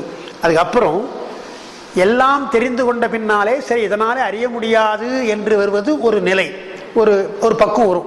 நாம் பார்க்கின்ற கருவிகளாலே அறிய முடியாது பெருமானை என்று சொல்லிட்டு நம்முடைய அப்பர் பெருமான் பாடுகிற பொழுது என்ன சொல்றார்? ஒப்புடைய நல்லன் ஒருவ நல்லன் ஓமனில்லி, ஓரூர நல்லவன், ஓரூரும் கிடையாது, ஒப்புடையும் கிடையாது, இப்படியன் இந்நிறத்தன் இவ்வண்ணத்தன் என்று எழுதி காட்டுனாதே கிளீனாக சொல்லிட்டார். இது மாதிரி இருக்கிறான் அவரே சொல்கிறார். இப்படின்னு இப்படி இருக்கிறான் என்று சொன்னால் இது போல நிறத்தில் இருக்கிறான், இது போல உயரமாக இருக்கிறான், குள்ளமாக எதுவும் சொல்ல முடியாது. இப்படியன் இந்நிறத்தன் இவ்வண்ணத்தன் என்று இவன் இறைவன் என்று எழுதி காட்டுனாதே என்று அவர் சொல்லிட்டார். அப்போ எழுதி காட்டுனாதே என்றது என்ன அர்த்தம்? உரை எழுதுறாங்க, இவன் தான் இறைவன் எழுதி காட்டுறது, எக்ஸ்பிளைன் பண்ணுறாங்களே அதில் எக்ஸ்பிளைன் அது பண்ணுறது, அது எழுதி காட்டுது. இன்னொன்று ஓவியம் எழுதுதல். இப்படி தான் பெருமான் நான் பார்த்தங்க இப்படி தான் இருக்கிறான் என்று சொல்ல முடியாது என்று ஓவியத்திலையும் எழுத முடியாது என்று சொல்கிறார். அதனால அப்படி உணர்ந்த பின்னால் என்ன வருமா நமக்கு? இப்படி உணர்ந்ததாலே ஒரு நமக்குள்ளே ஒரு செருக்கு வருமா? பெருமானை இப்படி தான் காண முடியாது என்று நாம் தெரிந்து கொண்டோம் அல்லவா, அப்போ நாம் இனிமேல் நாம் பார்க்கலாம் என்று உயிர் தான் முனைப்பாக இருக்குமா, தான் முதல்ல இருக்கும் அப்படின்ற ஏகாரணம். அதான் சொல்றார், இவை யாவும் தனக்கு கீழ் என்று அறிந்து நீங்கினால், உயிர்களுக்கெல்லாம் கருவியாக இருப்பதெல்லாம் நமக்கு துணையல்ல என்று எண்ணிய உடனே எது ஞாபகம் வரும் நமக்குன்னா உயிர் தான் ஞாபகம் வருது. அப்போ உயிருக்கு இரு துணை நான் சொன்ன கல்வி சொன்னேன். இந்த கல்விதான் இவையெல்லாம் கருவிகள் இல்லைன்னு நீக்கிடுச்சு. உண்மையான கல்வி படிக்க படிக்க உலகம் ஃபுல்லாக நமக்கு வேண்டாம் என்று நாம் நீக்கியாச்சு. எல்லாவற்றையும் நீக்கிவிட்டு துணையாக இருப்பது கல்வி தானே. அப்போ அந்த உயிர் என்ன பண்ணுதான், எல்லாவற்றையும் விளக்குகின்ற இந்த அளவுக்கு ஆற்றல் பெற்ற கல்வியை நாம் படித்திருக்கிறோமே என்று கற்றவர்களுக்குத்தான் திமிர் வருமா. நீங்கள் படிக்காதவனும் ஒன்றுமே கிடையாது. கற்றால் ஜாக்கிரதையாக இருக்கணும் ஏன் சொல்லுகிறார்கள்? கற்க கற்க உனக்கு திமிர் தான் வரும். அதனால் நிற்க அதற்கு தகனார். படிச்சுனா அதுக்கு ஏற்ற மாதிரி இருக்கணும் பாப்பாவே, திமிர் வந்துடக்கூடாதுனார். அப்போ கல்வி என்பது வருகின்ற பொழுது உங்களுக்கு செருக்கு வரும். திருவாசகத்தில் அழகாக சொல்கிறார், கல்வி என்னும் பல்கடல் பிழைத்தும். 2-3 விஷயம் உங்களுக்கு தெரிஞ்சு சொன்னால் நாம தான் பெரிய ஆள் நினைப்போம். இது உங்களுக்கு தெரியாதா சார் அப்படின்னு கேட்பானார் இல்லையா? இது உங்களுக்கு தெரியாம போச்சுன்னா அப்படின்னா நமக்கு ரொம்ப கஷ்டமாக போயிடும் இல்லையா? அவன் ஏதோ 2-3 தெரிஞ்சு வச்சிருப்பான். ராமகிருஷ்ண பரமஹம்சர் இதுக்காக ஒரு கதை சொல்கிறார். போட்டில் ஒரு ஞானி ஏறி உட்கார்ந்தாராம். போட்டு ஓட்டுறான், படகு ஓட்டுறான். ஞானி சும்மா இருக்கு. அவன் ஞானி இல்லை, அஞ்ஞானி தான். ஞானி சும்மா இருக்க வேண்டியதானே. ஏம்பா பகவத்கீதை படிச்சிருக்கியா அப்படின்னாராம். சாமி அதெல்லாம் எங்கள் சாமி நான் படிச்சிருக்கேன். போ வாழ்க்கையில் ஒரு கால் பாகத்தை வயசு போச்சு அப்படின்னா. கொஞ்சம் தூரம் உபநிஷம் படிச்சிருக்கியா, கேன உபநிஷம் படிச்சிருக்கியான்னு கேட்டாராம். அது சாமியை நான் எங்கே படிச்சிருக்கேன். போ வாழ்க்கையில் பாதி போச்சு உனக்கு. இது மாதிரி போச்சுட்டே போகிறார். நடு ஆற்றில் வந்தாச்சு. கேட்டு போனால் முக்கால்வாசி போச்சுப்பா, என்னப்பா வாழ்க்கையே போச்சுப்பா உனக்கு, என்ன இப்படி எதுவுமே படிக்காம இருக்கே அப்படின்னாரா ஞானி. அவங்க கடைசியில் கேட்டு விட்டு சொன்னான், சாமி உங்களுக்கு நீந்த தெரியுமான்னு கேட்டானா. நீந்த தெரியாத வாழ்க்கையே போச்சு சாமி, வாழ்க்கையே போச்சு சாமி குச்சான் அப்படின்னு சொல்றது இல்லையா நமக்கு. அவன் ஏன்னா அவனுக்கு நீந்தல் தெரியும். பரிசல்ல ஓட்ட விழுந்து போச்சு, நீ என்ன பயிற்சிக்கன்னா உலக வாழ்க்கைக்கு 1 கோடி ஆகமங்கள் தான் உணர்ந்து. குறிஞான சம்பந்தர் பாடுற 1 கோடி ஆகமங்கள் உணர்ந்து பெருகு தவம் சித்தியெல்லாம் பெற்று ஒருவர்களால் வைத்தபடி இருக்க மாட்டாத மாந்தருக்கு சித்த சலனமாம் தினம். கொஞ்சம் படிச்சுட்டா அதை எப்படியாவது சொல்ல வேண்டும். அவனுக்கு தெரியலைன்னா ஒரு மகிழ்ச்சி, இது தெரியல சரி நான் சொல்றேங்க என்பது அப்படி ஒரு மகிழ்ச்சி நமக்கு வருதுன்னு சொன்னா அதனால் கல்வியிலே உங்களுக்கு செருக்கு வரும். அதனாலதான் சொன்னாங்க கற்பது என்பது இருக்குது இல்லையா. அவர் நம்ம மாணிக்க வாசகர் கற்றாரை யான் வேண்டேன்னார். என்ன சார் இப்படி சொல்லிட்டார, அவ யாரதான் அவர் வேண்டுகிறார் அப்படின்னு. கற்றாரை யான் வேண்டேன்னார். நம்முடைய ஞானசம்பந்தர் கற்றல் கேட்டல் உடையார் பெரியார்னார். அவர் எடுத்து கற்றல் கேட்டல் உடையார் பெரியார்னார். அப்ப என்ன அர்த்தம்? கற்றாரை யான் வேண்டேன் கற்பனவு இனி அமையும்னார். எந்த மாதிரி கற்றாரு? இந்த மாதிரி கற்றாருன்னார். வேற ஒன்றும் இல்லை இல்லையா. படித்து தன்னை அறியாமல் செருக்கு உடையறான அவன் தான் கற்றார்ன. அந்த மாதிரி கற்றவர்களே கிடையாதுன்னார். அவன்லாம் படித்தவன் கிடையாது. படிக்கின்றவன் சொன்னால் இறைவனை உணர்கின்ற ஞானம் தான் உண்மையான கல்வியை தவிர. அதனால தான் வள்ளுவர் சொன்னார், கற்றதனால் ஆய பயன் என் வாளறிவன் நற்றால் தொழார் என்றான். இறைவனை உணர்த்தாத ஒரு கல்வி என்று சொன்னால் அது கல்வியே இல்லை. உலக கல்வி வேறு, எல்லாம் எவ்வளவு பிரமா படிச்சிருக்கான், அது வேறு. மெய்நூர் கல்வி தான் உங்களுக்கு ஞானத்தை தரும். அதுதான் இறைவனை காட்டணும். இறைவனை காட்டாத கல்வி நமக்கு தேவையில்லை என்று பார்க்கணும் இல்லையா. அதைத்தான் அவர் கற்பனவும் இனி அமையும்னார். அதான் கல்வி என்னும் பல்கடல் பிழைத்தும் என்று சொன்னார். பல வகையான கல்வித்துறைகள் இருக்கிறது. அதெல்லாம் படிக்க படிக்க உங்களுக்கு செருக்கு தான் வருமே தவிர ஞானம் வராது. எனவே மெய்நூல்களை படியுங்கள் என்று சொல்லித்தான் எல்லாவற்றுக்கும் மேலாக இருக்கின்ற ஒரு ஞானம் என்பது மோனத்திலே வரும். மௌனத்தில் வருமே தவிர பேச்சிலே வராது என்று சொன்னார். அதுதான் இங்கே எழுதிக்கிறேன். இவை யாவும் தனக்கு கீழ் என்று இருந்தால் என்ன ஆகும்? தான் பிரம்மம் என்று வந்துடும். உயிருக்கு எல்லா ஆற்றலும் வந்ததுன்னா தான் தான் பிரம்மம் என்று சொல்றது தான். அதுதான் வேதாந்திகள் சொல்லுகிறார்கள். அகம் பிரம்மாஸ்மி என்று சொல்லி நாமே பிரம்மம் என்று சொல்றதுக்கு இல்லையா, அது ஏகான்மவாதம் என்று சொல்லப்படும் அப்படின்றாங்க. அதை விட்டு ஒன்று இங்கே சொல்லிடுறவங்களுக்கு, இதில் எழுதியிருக்க எல்லாமே எழுதியிருக்கிறவங்களுக்கு எந்தெந்த ஞானங்கள்லாம் என்னென்ன ஞானங்கள் எல்லாம் வரிசையாக எழுதியிருக்கிறேன். அதில்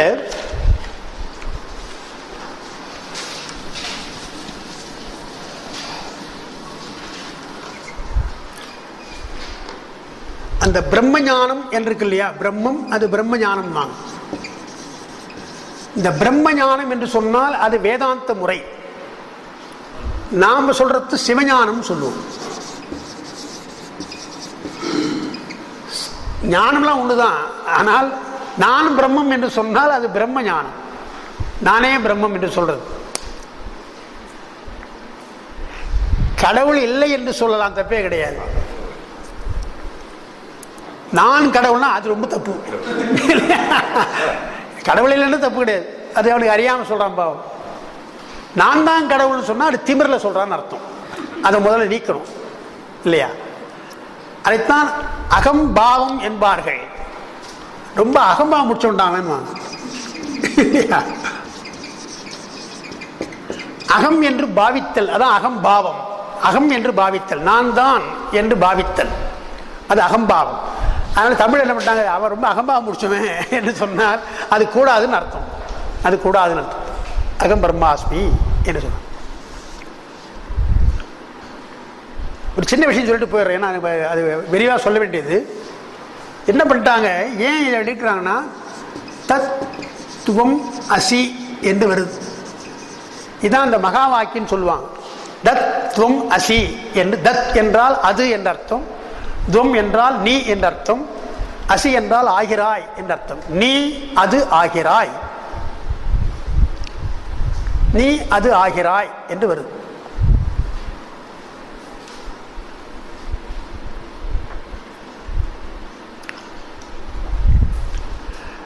ஒவ்வொரு மொழிக்கும் ஒவ்வொரு ஆற்றல் உண்டு, எல்லா மொழிக்கும். அதுல ஆங்கிலத்தில் சொல்லுகின்ற சில விஷயத்தை தமிழ்ல மேல சொல்ல முடியல தான், ஒத்துக்கிறோம். ஏன்னா அதுல இருக்கிற ஒரு மரபு, அதனுடைய ட்ரெடிஷன், அதெல்லாம் வைத்து அந்த மொழி வளர்ந்துருக்குது. திடீர்னு நம்மளால சொல்ல முடியாது. அதே மாதிரி தமிழை எடுத்து அங்கே சொல்ல முடியாது. முக்கியமாக அறம் என்ற ஒரு சொல்லுக்கு எந்த மொழியிலும் ஈக்குவலாக ஒரு வேர்டு கிடையாதான். அறம் என்று சொல்லி, சேரிட்டின்னு சொல்ல என்ன சொல்லிக்கலாம்.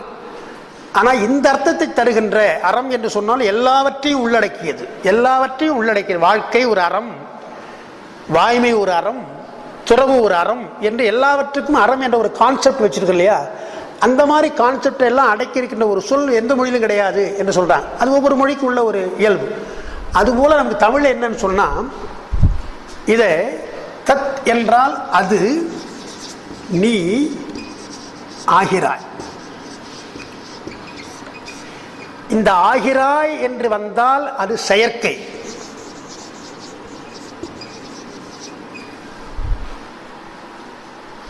நீ அது என்பதோடு இருந்தால் அது இயற்கை.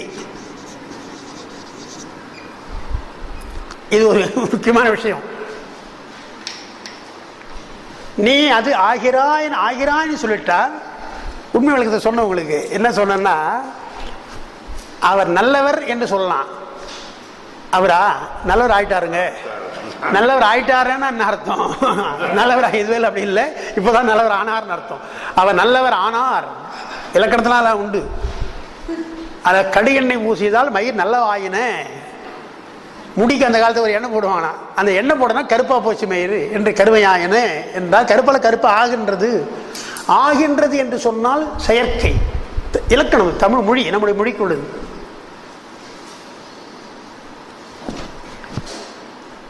இயற்கை பொருளை இட்டன கிளத்தல், செயற்கை பொருளை ஆக்கமோடு கூறல். தொல்காப்பியம் நான் சொல்றது நம்ம தமிழில் இருக்கின்ற பழைய இலக்கணத்துல இயற்கையாக இருந்த ஒரு பொருளை அப்படியே சொல்லுடு. எப்படி எது போல என்றால், மலை நிற்கிறது, கடல் அலை அடிக்கிறது, அப்படியே அதெல்லாம் இயற்கை. அப்படியே இருக்குது, இயற்கையா சொல்றோம். அப்படியே நெருப்பு அது சுடும், இதெல்லாம் இயற்கையா சொல்றது. இப்போ சொல்ல ஆக்குதல் என்று சொல்லுகின்ற பொழுது தண்ணீர் சூழ் ஆயிற்று, அரிசி சோறு ஆயிற்று.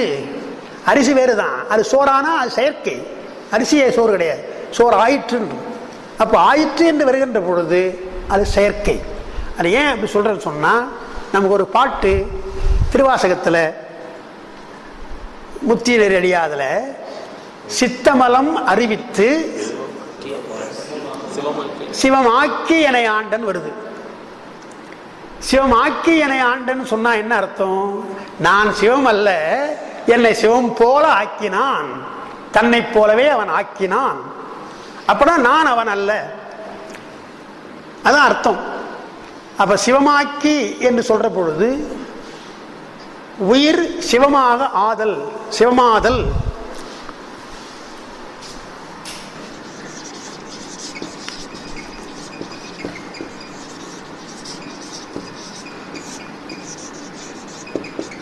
உயிர் சிவமே அல்ல, உயிர் சிவமாக ஆகிறது. அதுக்கு இதுக்கு என்ன சார் வித்தியாசம் இல்லையா? உயிர் சிவமேன்னு சொல்றதுக்கு சிவமாக என்ன வித்தியாசம் என்று சொன்னால், ஒரே தன்மையுடைய இரண்டு பொருள் கிடையாது. இது லாஜிக், தர்க்கம். சிவம் என்று சொல்லிட்டா இன்னொரு சிவம் இருக்கிறது சொன்னா ரெண்டு ஒன்று தான். ரெண்டு சிவம், அங்க ஒரு சிவம் இருக்கிறார் அங்க ஒரு சிவம் இருக்கிறார் கிடையாது, எல்லாம் ஒன்று தான். அது உதாரணம் சொன்ன உங்களுக்கு. இருள் என்று சொன்னால் ஒன்று தான் இருள். எங்கள் வீட்டில் ஒரு இருள் இருக்குது, உங்கள் வீட்டில் எப்படி இருக்குது இருள் அப்படின்னு கேட்டால் எல்லா வீட்டிலும் ஒரே இருள் தான். ஒரே வீட்டில் எல்லா வீட்டிலும் இருள் தான் இருக்குது. அதுபோல சிவம் என்றது ஒரே தன்மையுடைய வியாபக பொருள். அதன் இடத்தே போய் சேருகிற பொழுது ஒளி, ஒளியிலே நாம் போய் சேருகிற பொழுது ஒளியாக இருக்கிறோம், ஒளி ஆகிறோம். நாம் இருளா இருந்தால் இருளா இருக்கிறோம், இருள் ஆகிறோம். நாமே இருள் அல்ல, நாமே ஒளி அல்ல, ஒரு துணை மூலமாக நாம் மாறுறோம். அப்போ உயிர் சிவமாதல் என்று சொன்னால் உயிர் இறைவனுடைய துணையினாலே, சிவத்தினுடைய துணையாலே சிவமாக ஆகிறான் என்பதுதான் அடிப்படை. அதுக்கு தான் எத்தனையோ உதாரணம் சொன்னாங்க. அதெல்லாம் விட சாதாரணமாக நான் சொல்ற உதாரணம், விளக்கு இருக்குது, சுவிட்ச் இருக்குது, எல்லாம் இருக்குது. ஆனால் எது ஒளி தருகிறது? கரண்ட் தான் தருது. கரண்ட் பாய்ந்தால்தான் இந்த விளக்கு எரியும். ஏசி ஓடும், ஃபேன் ஓடும், ஃபேனே ஓடாது. இப்போ ஓடிட்டு இருக்குது, என்ன கரண்ட் இருக்குதுங்க, அதனால ஓடுது. அப்போ சிவமாக ஆகிறான்னா என்ன சொன்னோம்? சிவனுக்கு முன்னாலே இருந்து கொண்டிருந்தா தான் நீ சிவமாகிறது. சரிங்க, கொஞ்ச நேரம் பேட்டரி சார்ஜ் பண்ணுற மாதிரி கொஞ்ச நேரம் சிவமே, கொஞ்ச நேரம் 10 நிமிஷம் எங்கூட இருங்க, நான் சிவமாக வந்துட்டு சொன்னால் எத்தனை சிவத்தை வெளியே அனுப்புறது இல்லையா? உயிர்கள் எத்தனை சிவத்தை அனுப்புறவர்? எல்லாம் சிவத்தினுடைய ஜோதியிலே கலந்திருக்கிறார்கள். ஒரே கரண்ட் தான், அது எத்தனை வகையாக மாறி இருக்குது. அதே போல அதனுடைய ஆற்றலினாலே எல்லாம் அதனுடைய தன்மையில இருக்கிறது. அதான் உயிர்கள். எனவே சிவமாதல் என்பது சிவமாக இருக்கின்ற தன்மையை பெற்றிருக்கிறதே தவிர சிவமே ஆவது கிடையாது. இதுதான் அடிப்படையாக சொல்ல வேண்டியது. போன வகையில் ஒரு உதாரணம் உங்களுக்கு சொன்னேன்.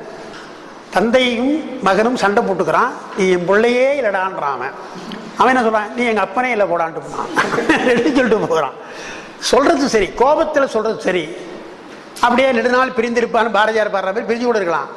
ஆனால் தன்னுடைய மகனை மகன் இல்லை என்று சொன்னாலும் மகன் இல்லாம ஆவான். அவன் தன்னுடைய தந்தை தந்தை இல்லைன்னு அவன் சொன்னாலும் தந்தை இல்லையா? தந்தை தந்தை தான், மகன் மகன் தான். அதுபோல இறைவனுடைய ஆற்றலை பெறுவதாலே நீ சிவம் கிடையாது. சிவம் வேறுதான், நீ வேறுதான். அதுதான் அவன் கேட்கிறாங்க. எனக்கு இதுதான் சார் புரியலன்றாங்க. சிவ சமவாதிகள் சொல்றதும் இன்னும் மற்ற அகச்சமயவாதிகள்லாம் சொல்ற பொழுது, இறைவன் தான் அருளை கொடுத்துட்டான, மொத்த அருளை கொடுத்துட்டானே, அதற்கு பின்னால எப்படி நீங்க வந்து திருப்பி திருப்பி கேட்கறீங்க? நான் சிவம் இல்லை சிவம் ஏன் சொல்றீங்க என்று ஒருத்தன் கேட்கறான். எல்லா அருளையும் கொடுக்குறான். உயிருக்கு சிவகரணங்களாக போயிடுச்சு, எல்லா கரணம் சிவகளாக போச்சு, நமக்கு தற்போதம் போயிடுச்சு, எல்லா கருவிலையும் விட்டாச்சு, உயிர் உயிராக இருக்கிறது, பெத்த நிலையிலிருந்து முத்தி நிலைக்கு வந்தாச்சுன்னா சிவம் தானே. அது என்ன தடை நீங்க சொல்றீங்கன்னு கேட்கிறான். உமாவதி சிவம் ரொம்ப அழகான ஒன்று சொல்றார். முத்தி நிலைக்கு சொல்ற ஒரு விஷயம், ஒரு பாட்டு, நீளமான பாட்டு, அது ஔவையாரை எடுத்து காட்டு சொல்றாரு. என்ன சொல்றாருன்னா, ஒரு பாட்டு, ஆழ அமுக்கி முகக்கினும் ஆழ்கடல் நீர் நாழி முகவாது நானாடி. ஒரு பாட்டு, அருமையான பாட்டு இது. அந்த ஒரு வரி மட்டும் எழுதுறேன். இதை மேற்கோள் காட்டுறார் உமாவதி சிவம்.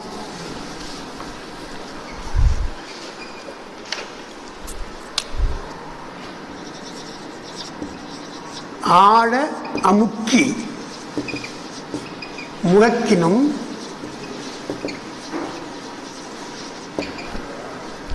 ஆழ்கடல் நீர்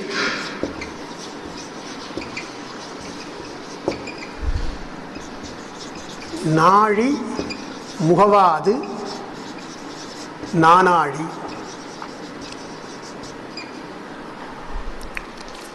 ஔவையார் பாட்டுது. என்ன சொல்றார்? நாழி என்பது அந்த காலத்து ஒரு அளவை. இன்னைக்கு ஒரு 1/4 லிட்டர் 1/2 லிட்டர் சொல்றேன், அந்த மாதிரி சின்ன அளவை. உழக்குன்னு அந்த காலத்தில் ஆழாக்குன்னு சொல்லுவாங்க. அந்த மாதிரி அளவை, சின்ன அளவை, ஒரு சின்ன பாத்திரம். நாழி என்பது ஒரு அளவை. 9 நாழி உடுப்பவை 2 என்று பழைய தமிழ் புறநாட்டில் வரும். எவ்வளோதான் பெரிய பணக்காரன் இருந்தாலும் அவன் சாப்பிட்றது எவ்வளோ கொஞ்சம் தான், 9 நாழி தான். அந்த மாதிரி என்ன சொல்கிறாரு இங்கே? நாழி என்பதை இது மாதிரி ஒரு பாட்டில் வச்சு கொடுக்கலாம், இந்த அளவுக்கு வச்சுக்கலாம். இந்த பாட்டிலில் தண்ணி நான் பிடிக்கணும்னு சொன்னால், ஒரு பாத்திரத்தில் நிறைய தண்ணி இருக்கும்.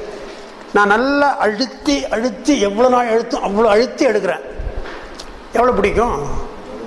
இவ்வளோ தான் பிடிக்கும். நீங்கள் எவ்வளோ நாள் 1/2 மணி நேரம் அழுத்தினாலும் சரி, உடனே எடுத்தாலும் சரி, இது எவ்வளவு கொள்ளுமோ அவ்வளோதான் கொள்ளுமே தவிர, நாழி முகவாது 4 நாழி 4 அளவு இருக்காது, 4 பங்கு பிடிக்காது. அதை சொல்கிறாருங்க. ஆழ அமுக்கி முகக்கினும் பாத்திரத்தை சொல்லலை, ஆழ் கடல் நீர்னார் அவர். கடல் நீரை சொல்கிறார் அவர். பாத்திரத்தை சொன்னாலே புறத்தம் தான். பாத்திரத்தில் தண்ணீர் தான், அண்டாவில் தண்ணீர் வச்சுங்களேன், அதுவும் இதே மாதிரி தான். நாழி தான் பிடிக்கும். ஆனால் சொல்கிறது வேறு, ஆழ்கடல் நீர் சொன்னார். அதான் நமக்கு வசதி. அதை தான் எடுத்துட்டார் உமாவசியம். என்ன சொல்கிறார்? இறைவனுடைய ஆற்றலுக்கு முன்னாலே உயிர் போய் அவருடைய அருளை பெறுகிறது. எது போல? நாழி போய் கடலில் விழுந்து சேர்க்கிற மாதிரி எடுத்தாச்சு. எடுத்து கடல் நீரை கொண்டு வந்துட்டீங்க போய். இப்போ கேட்குறீங்க, பாட்டில் இருக்கிற தண்ணி கடல் நீரா என்று கேட்டால் கடல் நீர் தான், சந்தேகமே கிடையாது. கடலிலே கொண்டு போய் சேர்த்தா கடல் நீர், ஆற்றுல போனால் ஆற்று நீர் தான், அதில் சந்தேகம் கிடையாது. கடல் நீர் தான். ஆனால் அளவு குறைவு, அளவு குறைவு. நாழி முகவாது என்றால் பெருமானுடைய கடல் அருள் கடல் நீர் போல எவ்வளவு நாளும் கொள்ளலாம். ஆனால் இதுக்கு எவ்வளோ கொள்ளும்? இவ்வளோதான் கொள்ளும். இதை கொண்டுகிட்டு என்ன ஆகி போச்சு? நானும் கடலும் ஒன்று தான், நானும் கடலும் ஒன்று தான் ஒரு வேளை சொன்னால், அவ்வளோ பெரிய பரப்பு இருக்கிறது. ஒரு நாழிகையில முண்டுகிட்டு அந்த அதுவும் கடல் நீர், இதுவும் கடல் நீர், அதுவும் கடல் நீர், ரெண்டும் சமம் அப்படின்னா சரியா? முதல்ல சரி கிடையாது. அதை ஏன் அப்படி சொல்றாருன்னா, கடல் நீரை உவந்தால் கடல் நீர் இருக்கின்ற உப்பு தண்ணி தான் இது. இதையும் குடிச்சு பார்த்தா உப்பாக தான் இருக்கும், அதையும் சுவைத்து பார்த்தா உப்பு தான். உப்பு வகையிலே ரெண்டும் ஒன்று. ஆனால் இதில் அலை அடிக்குதா? திமிங்கலம் இருக்குதா? முத்து இருக்குதா? கடல் இருக்கிற அத்தனை இதில் இருக்குது. அப்போ ஏன் கடல் நீர் சொல்கிற? இதை கடல் நீர் என்று சொன்னால் அதில் எல்லாம் இருக்கணும். முத்து பவளக்குடி இருக்குது, முத்து போய் அங்கே தான் பிறக்குதுன்றாங்க, திமிங்கலம் அங்கே தான், எத்தனையோ கடல் நீர் எவ்வளோ இருக்குதுன்றாங்களே, அவ்வளோமா அதில் இருக்குது. எதுவுமே இல்லாமல் வெறும் உப்பு தண்ணி உப்பை மட்டும் வச்சுக்கிட்டு இதுவும் கடல் நீர் அதுவும் கடல் நீர்னு சொன்னால் எது போல? அதுபோலத்தான் ஆண்டவருடைய அருளை பெற்ற பின்னால் நானும் சிவம் அவனும் சிவம் சொன்னால் எவ்வளோ தப்பு, எவ்வளோ தப்பு இது இல்லையா? அவனுடைய அருளை பெற்றுட்டு கொஞ்சம் பெற்றுக்கிட்டேன், உப்பு மாதிரி கொஞ்சம் இருக்கிறேன், அவ்வளோதானே தவிர கொஞ்சம் உப்பாக இருக்கிறேன். அது ஏன்னா ஆற்றல், சில ஆற்றல் அவனே கொடுக்குறான். படைக்கின்ற ஆற்றலை கொடுப்பான், அழிக்கின்ற ஆற்றலாம் கொடுக்குறான்னு சொன்னால் அவனுடைய ஆற்றலினாலே அடைகிறோமே தவிர கடல் நீருக்குள்ள எந்த தகுதி நமக்கு கிடையாது என்று உணர வேண்டும் அல்லவா?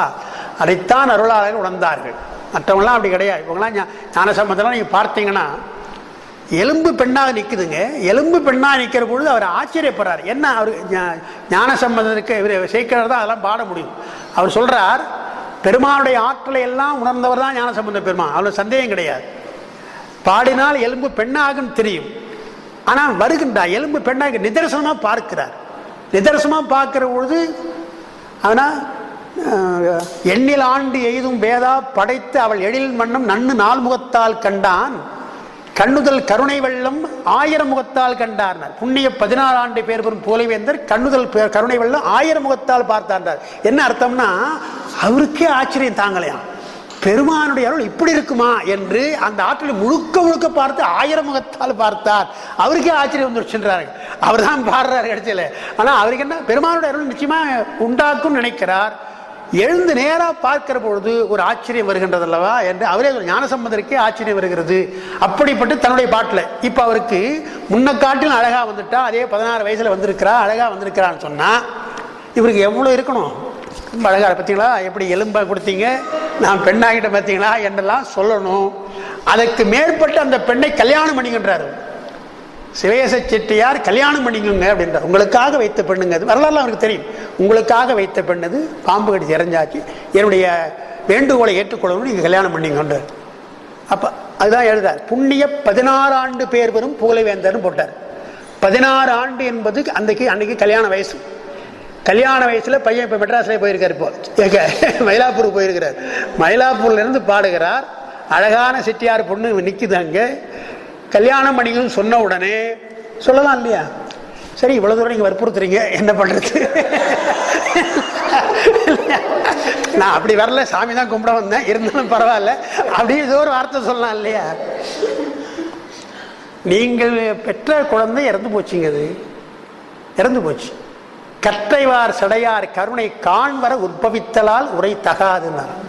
பெருமானுடைய அருளால வந்தது, என் மூலமாக வந்ததாலே எனக்கு மகள் போல. அது எவ்வளவு பண்பாட்டோடு பாடியிருக்கிறார் பார்க்கணும் இல்லையா. கற்றைவார் சடையார் கருணை காண்வரன்ற பெருமானுடைய அருளை நீங்க பார்க்கணும் இல்லையா. நாங்களாம் உணர்ந்தவங்க தான், உலகத்துக்கு தெரியும் இல்லையா. அவ்வளவு பேரும் காண்வரனர், அவனுடைய அருள் தெரிகிறது பாருங்க, காட்சியாக தெரியுதான். அவன் அருள் நாம் பார்க்க முடியாது, உணர முடியும். ஆனா இப்பொழுது காட்சியில பார்க்கிறேன். கற்றைவார் சடையார் கருணை காண்வர, பார்க்கின்றபடியாக நிற்கிறார். எனவே அருளை காட்டுகிறான் பெருமான். உற்பவித்தலால் உரை தகாது என்று சொன்னார் என்று வருது சொன்னா, அப்புறம் சமம் எங்கேயாவது எண்ணினாங்களா அவங்க? எங்கேயாவது அவர் எண்ணினாங்க? எத்தனையோ பாட்டு பண்ணாங்க, எவ்வளவோ அவருக்கு இருந்தது. அப்படி எண்ணுமே தான் அவரோட எண்ணவே இல்லையே, அவங்க எண்ணவே இல்லையே. சிவசமவாதம் நீ பார்க்கிற பொழுது கிடையாது. அதுதான் உண்மையான அருளாளர்கள் சொல்லுவாங்க. அதுதான் சொன்ன இந்த சாஸ்திரங்களை பார்த்தீங்கன்னா, உமாவரி சிவம் ஆழ அமுக்கி முகக்கினும் ஆழ்கடலின் ஆழிமுகவாது நானாழி என்பதை சிவசமவாத மறுப்பாக சொல்றார். சிவனுக்கு சமமானப்பாய் நீங்க சொல்லாதீங்களா என்று சொல்லி சிவனுக்கு சமமாக இந்த பாடலை அவர் எடுத்து காட்டான்னு பார்க்கணும். அதனால்தான் இங்க பாருங்க, அதெல்லாம் வாக்கு மனம் இவற்றுக்கும் காலம் மிக்க காலம். எக்காலம் காலத்தினாலே தாக்கும் நாதவன். நமக்கெல்லாம் காலம் உண்டு, அதனால்தான் காலமானார் நம்ம சொல்லிடுறோம். காலமானார் அர்த்தம் அவருக்கு இருந்த காலம் போயிடுச்சுன்னு அர்த்தம் இல்லையா. இருக்கு காலம் இருக்குது, காலம் எங்க போச்சு? காலம் இருக்கு, அவருக்கென்று வரையறுத்த காலம் போய்விட்டது. இந்த காலத்தோடு நாம் செய்ய வேண்டும். காலம் போச்சுன்னா கிடையாதுன்றார் சிவஞான முனி. ஒரு இடத்துல எழுதுறார், காலம் எவ்வளவு முக்கியம் என்று சொன்னால், உங்களுக்கு காலம் என்பது புண்ணிய பாவங்களை சேர்க்கின்ற ஒன்று. நீங்கள் செய்கின்ற செயல் காலத்தோடு செய்யணும் இல்லையா, புண்ணியம் வரலாம். தப்பா செயல் செய்தாலும் பாவம் வரலாம் என்று சொல்றார். உடனே ஒருத்தன் கேட்கிறான், நான் புண்ணியமும் செய்யலை பாவம் செய்யலை, என்ன பண்ணும் காலம்? அவன் ஒரு கேள்வி கேட்கிறான். காலம் என்பது என்ன செய்யும் என்று கேட்கிற பொழுது எழுதுறார், உயிர்களாக பிறந்து உடம்பை எடுத்து பிறக்கிற பொழுது ஒவ்வொருத்தருக்கும் ஒரு கடமை இருக்கிறது. அந்த கடமையை நீ தவறினால் அது நீ செயல் செய்யலை, நன்மையும் செய்யலை தீமையும் செய்யலை, ஆனால் அதுவும் கூட ஒரு வினை. அப்போ எப்படி சார் வினை வரும் என்று சொன்னால், இந்த காலத்திலே இது செய்திருக்க வேண்டும் என்று இருக்குது இல்லையா. உனக்கு ஒரு குழந்தை பிறந்திருக்கும், அந்த குழந்தைக்கு உரிய நேரத்தை கல்வி கற்றுக் கொடுத்துருக்கணும், நீ விட்டுட்டு பாடு அது அதிகமாக கெட்டு போச்சு. எங்கள் அப்பா படிக்க வச்சானா, ஒரு பாட்டு இருக்குதுங்க நம்ம தமிழில் இதில் தனிப்பாடல ஒரு பாட்டு இருக்குது. அப்பாவை திட்டுறான் ஒருத்தன். ஏன்னா புறநானூற்றில் ஒரு பாட்டு உண்டு, ஈண்டு புறந்தெறுதல் எந்தலை கடமை. தாய்க்கு என்ன கடமை? சுமந்து பெற்றுவிடணும், அதோட அவன் வளர்க்கணும், அவ்வளவுதான். சான்றோனாக்குதல் தந்தைக்கு கடந்தார். படிக்க வைக்கிறது யாருக்கு கடன் சொன்னா அப்பாவுக்கு தான் கடன் என்று சொன்னார். அப்படி ஒரு பையன் அப்பா படிக்க வைக்கல பிறகு, அப்பா படிக்க வைக்காதனால சொல்றான், பார்த்து துள்ளித்திரிகின்ற காலத்திலே என் துடுக்கு அடக்கி பாட்டு அள்ளி கொடுக்கின்ற செம்பொன்னும் ஆடையும் ஆதரவா கொல்லிக்கும் பட்ட கடனுக்கும் என்னை குறித்ததெல்லாம். எங்க அப்பா என்ன பண்ணா, செத்தா கொள்ளி வைக்கிறதுக்காக என்னை பெத்தான், அப்புறம் வாங்கினான் கடன், அதை திருப்பி கொடுக்கணும், அதுக்காக பெத்தான்றா இல்லையா. அள்ளி கொடுக்கின்ற செம்பொன்னும் ஆடையும் ஆதரவா கொல்லிக்கும் பட்ட கடனுக்கும் என்னை குறித்ததல்லால் துள்ளித்திரிகின்ற காலத்திலே என் துடுக்கடைக்கு பள்ளிக்கு வைத்திலனே தந்தையாகிய பாதகனே என்னார். தந்தையாகிய பாதகன். எங்க அப்பங்கார படுவாய் பள்ளிக்கு அனுப்பாத தந்தையை ஒரு மகன் திட்டுறான் அப்படி வருதுன்னு சொன்னால் அந்த காலத்திலே செய்யல இல்லையா. இப்போ அவனை படிக்க வைக்காதுன்னா நீ ஒன்றும் செய்யலை, அவனை பேசாமல் இருந்துட்ட, பேசாம தான் இருந்த, ஆனால் அது உனக்கு பாவம். எனவே நேரத்திலே காலத்திலே செய்ய முடியவில்லை என்று சொன்னால், செய்யவில்லை என்றால், அந்த கடமை தவறினால் அது பாவமாக உன்னை வந்து சேரும் என்று சொன்னால் காலம் மிக முக்கியமானது. எனவே காலத்தினாலே நாம் தாக்குணுகிறோம் என்று பார்க்கிறோம் இல்லையா. நமக்கு தாங்க இறந்த காலம், எதிர்காலம், நிகழ்காலம்லாம். பெருமானுக்கு இறந்த காலம் கிடையாது, நிகழ்காலம் கிடையாது என்றால் காலத்தை அவன் கடந்திருக்கிறான் என்பதுதான் அடிப்படை. அதைத்தான் இங்க சொல்றார். எக்காலம் தான் இல்லையா, வாக்காலும் மிக்க மனத்தாலும் எக்காலம் எக்காலும் தாக்காது. வாக்கு, மனம், காலம் எதுவும் தாக்காது. உணர்வு அறிய தன்மையன். பாசஞானத்தாலும் பசுஞானத்தாலும் அறிய முடியாதவன், பதிஞானத்தால் அறியப்படக்கூடியவன். அதுதான் அதுக்கு அர்த்தம். உணர்வறிய என்று சொன்னால் நம்முடைய உணர்வுக்கு அப்பாற்பட்டவன். பதிஞானம் என்றால் அவன் தருகின்ற ஞானத்தினாலே நாம் உணரலாம் என்பதுதான் பதிஞானம் என்பது. அதை நாம் எப்படி புரிந்துக்கலாம் என்று சொன்னால், உங்களுடைய அனுபவத்திலே வரலாம். ஏதோ ஒரு பாட்டை நீங்கள் தனியாக படிக்கிறீங்க, படித்தால் பொருள் தெரியல, சரி அன்றைக்கு தெரியல விட்டுட்டோம். மறுநாள் கொஞ்சம் உட்கார்ந்து கொண்டு எப்படி சரி நல்லா இருக்கு பாட்டு படித்து பார்ப்போம் என்று ஆழ்ந்து படிக்கிற பொழுது உங்களுக்கு அந்த பொருள் விளங்கும். நாங்களாம் விளக்குறது வேற இருக்கட்டும், பொதுவாக உங்களுக்கே விளங்கும். அப்போ விளங்காமல் இருந்தீங்களே அது நீங்களா, விளங்கி கொண்டீர்களே அது நீங்களா அப்படின்னு கேட்டா விளங்கி கொண்ட நாம் தான் நாம் சொல்லுவோம். ஏன்னா விளங்காது நாம் சொல்றது கிடையாது. விளங்கி நான் தான் எனக்கு தான் தெரியாமல் இருந்தது, நான் தான் தெரிந்து கொண்டேன்றோம். நீ தான் தெரிந்து கொண்டேன்ற வார்த்தை இருக்கு இல்லையா, அதுதான் பசு ஞானம்ன்றாங்க, அது தப்புன்றாங்க, உன்னுடைய திமிர்ன்றாங்க. நீ தான் அறிந்து கொண்டான்னா அப்ப நேற்று என்னாச்சு உனக்கு? நேற்று நீ தானே இருந்த, நீ தான் இருந்த, உயிர் அதுக்குள்ள வேற மாதிரி மாறி போச்சா, உனக்கு என்ன மாற்றம் வந்துடுச்சா? நேற்று அறிய முடியவில்லை இன்று அறிகிறாய் என்று சொன்னால் நேற்று அறிகின்ற காலம் உனக்கு இல்லை, இப்பொழுது அறிவிக்கின்ற காலம் உனக்கு இருக்கிறது. பெருமான் உனக்கு அறிவிக்கிறான், எல்லா பொருள்களையும் அப்படித்தான் அறிவிக்கிறான் என்று பார்க்கிறோம். சுகீசன் சொல்லுவார், நான் அடிக்கடி சொல்றது நாம தெரிந்து கொள்ளலாம். இங்கே கூட நான் பார்க்குறேன், இங்கே கூட எம்ஆர்டிக்கு தான் வரேன், கரெக்டாக வர்றது தான். ஆனால் நான் வர்ற பொழுது எதிரில் போகும்போது தவிர எந்த வராது, எப்பவுமே என் சைடு வரவே வராது. மெட்ராஸில் போய் நின்னா பஸ்ஸுக்கு நின்னா எல்லா பஸ்ஸும் அப்படி போகுமே தவிர இப்படி வராது. இதெல்லாம் இயற்கையாக பாரு. நமக்கு நமக்கு நமக்கு நாங்கள் அனுபவிச்சு அங்கேயே அதிர்ஷ்டத்தை பார்த்துக்கிறோம், வேற ஒன்றும் இல்லையா. நம்ம அதிர்ஷ்டத்து பஸ்ஸு கூட வராது இல்லையா. ஒருத்தன் சொன்னா பஸ்ஸும் போட்டிருக்காங்க, பஸ்ஸுக்கு பார்த்து ஒரு ஆச்சரிய குறி போட்டிருக்காங்கன்னு சொல்லலாம். பஸ் ஸ்டாப்பில் என்ன பண்ணுவாங்க, ஒரு பஸ் போட்டிருப்பாங்க, அப்புறம் ஒரு ஆச்சரிய குறி போட்டுவாங்க. ஏன் சார் பஸ்ஸை போட்டால் பரவாயில்ல, பக்கத்தில் ஒரு ஆச்சரிய குறியாக போட்டிருக்காங்க கேட்பான். அந்த காலம்லாம் இருந்தது அப்படி. வேற அப்பா நீ நினைக்கிற பொழுது பஸ் வராது, அப்படியே வந்துட்டாலும் இடம் ஆச்சரியம் இல்லையா, அற்று இடம் இருக்காது இல்லையா. இதுக்கெல்லாம் சேர்த்த மாதிரி ஆச்சரிய போட்டான்னு இல்லையா. எனவே நாம் நினைப்பது என்பது நடக்காதது காலம் என்று இருக்கு இல்லையா. காலத்தினாலே நாம் தாக்குண்ணுகின்றவர்கள்.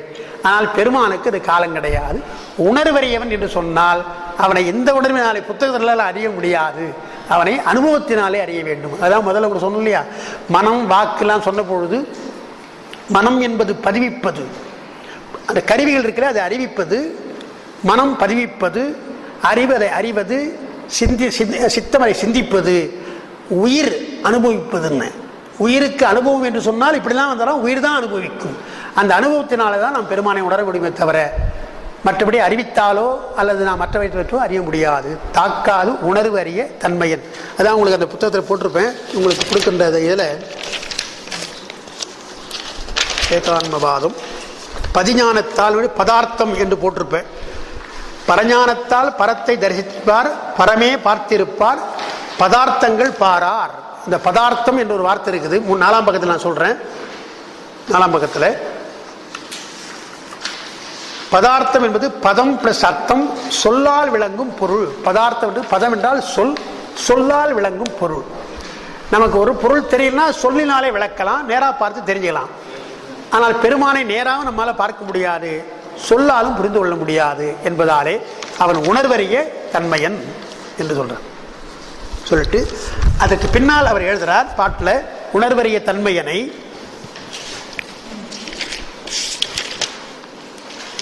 நோக்கி பிரித்து அறிவு தம்மில் பிரியாமை தானே குறிக்கும் அருள் நல்க கொடி என்று நோக்கி பிரித்து அறிவு தம்மில் பிரியாமை. அதுதான் நான் சொல்ற விளக்கம் உங்களுக்கு இருக்குது. நாளைக்கு தான் அதை நடத்த முடியும் நான் நினைக்கிறேன். அந்த 4ஆம் பக்கத்தில் பாருங்க, அறிவு தம்மில் பிரியாமை என்று ஒரு வார்த்தை இருக்குது இல்லையா. அறிவோடு நமக்கு சேர்ந்திருக்கிறான் என்பதை நாமே உணர வேண்டுமே தவிர பிரித்து உணர முடியாது அப்படின்றான். எந்த பொருளையும் நாம் பிரித்து தான் உணரணும். அங்கே எதில் தான் பார்த்து உணர்வது, நம்ம நாமே உணர்வது கிடையாது. பெருமான் கலந்திருப்பதாலே அவனை அப்படித்தான் உணர முடியும், அனுபவத்தில் உணர முடியுமே தவிர பிற பொருள்களினாலோ பிற கருவிகளாலோ நம்மளை பார்க்க முடியாது என்பதுதான் அறிவு தம்மில் பிரியாமை என்று சொல்றார். அது நாம் நாளைக்கு தான் சொல்லணும். அந்த உயிரோடு இறைவன் கலந்திருக்கின்ற கலப்பு என்பதுதான் அத்வைதம். அதான் உங்களுக்கு அந்த 3வது பாட்டு அத்வைத நிலையை விளக்குதல் என்று சொன்னேன். அத்வைதம் என்றால் அவன் வேறு நாம் வேறு அல்ல, 2 பொருளாக இருந்தாலும் ஒரே நிலையாக மாறுதல் என்பதுதான் அத்வைதம் என்பது. நாளைக்கு அந்த அத்வைத விளக்கத்தையும் தம்மில் பிரியாமை என்பதற்கு சில உதாரணங்கள் கொடுத்துருக்காங்க. அந்த உதாரணங்களை நாம் சொல்லணும். சிவபோக சாரம் என்று ஒரு நூல், அதில் ஒரு பாட்டு எழுதியிருக்கிறேன். இன்றைக்கி சாருக்கிட்ட கொடுத்தா அதையும் நாளைக்கு கொடுத்துருவாங்க. அதையும் பார்த்து முடிச்சோம்னா அந்த 3வது பாட்டு முடியும். 4வது பாட்டு 5 எழுத்து தான். உண்மை இடத்துல விரிவாக நான் அதை சொல்லியிருக்கிறேன். இருந்தாலும் மறுபடியும் அந்த விஷயத்தை நான் உங்களுக்கு பல பேர் இங்கே புதுசாக வந்திருக்காங்க, அவங்களுக்கு நம்ம சொன்னால் அந்த 4வது பாட்டோடு முடியும். இனிமேல் நாளையோடு நம்ம அதை நிறைவு செய்யலான்ற நம்பிக்கை இருக்குது. அன்பரசு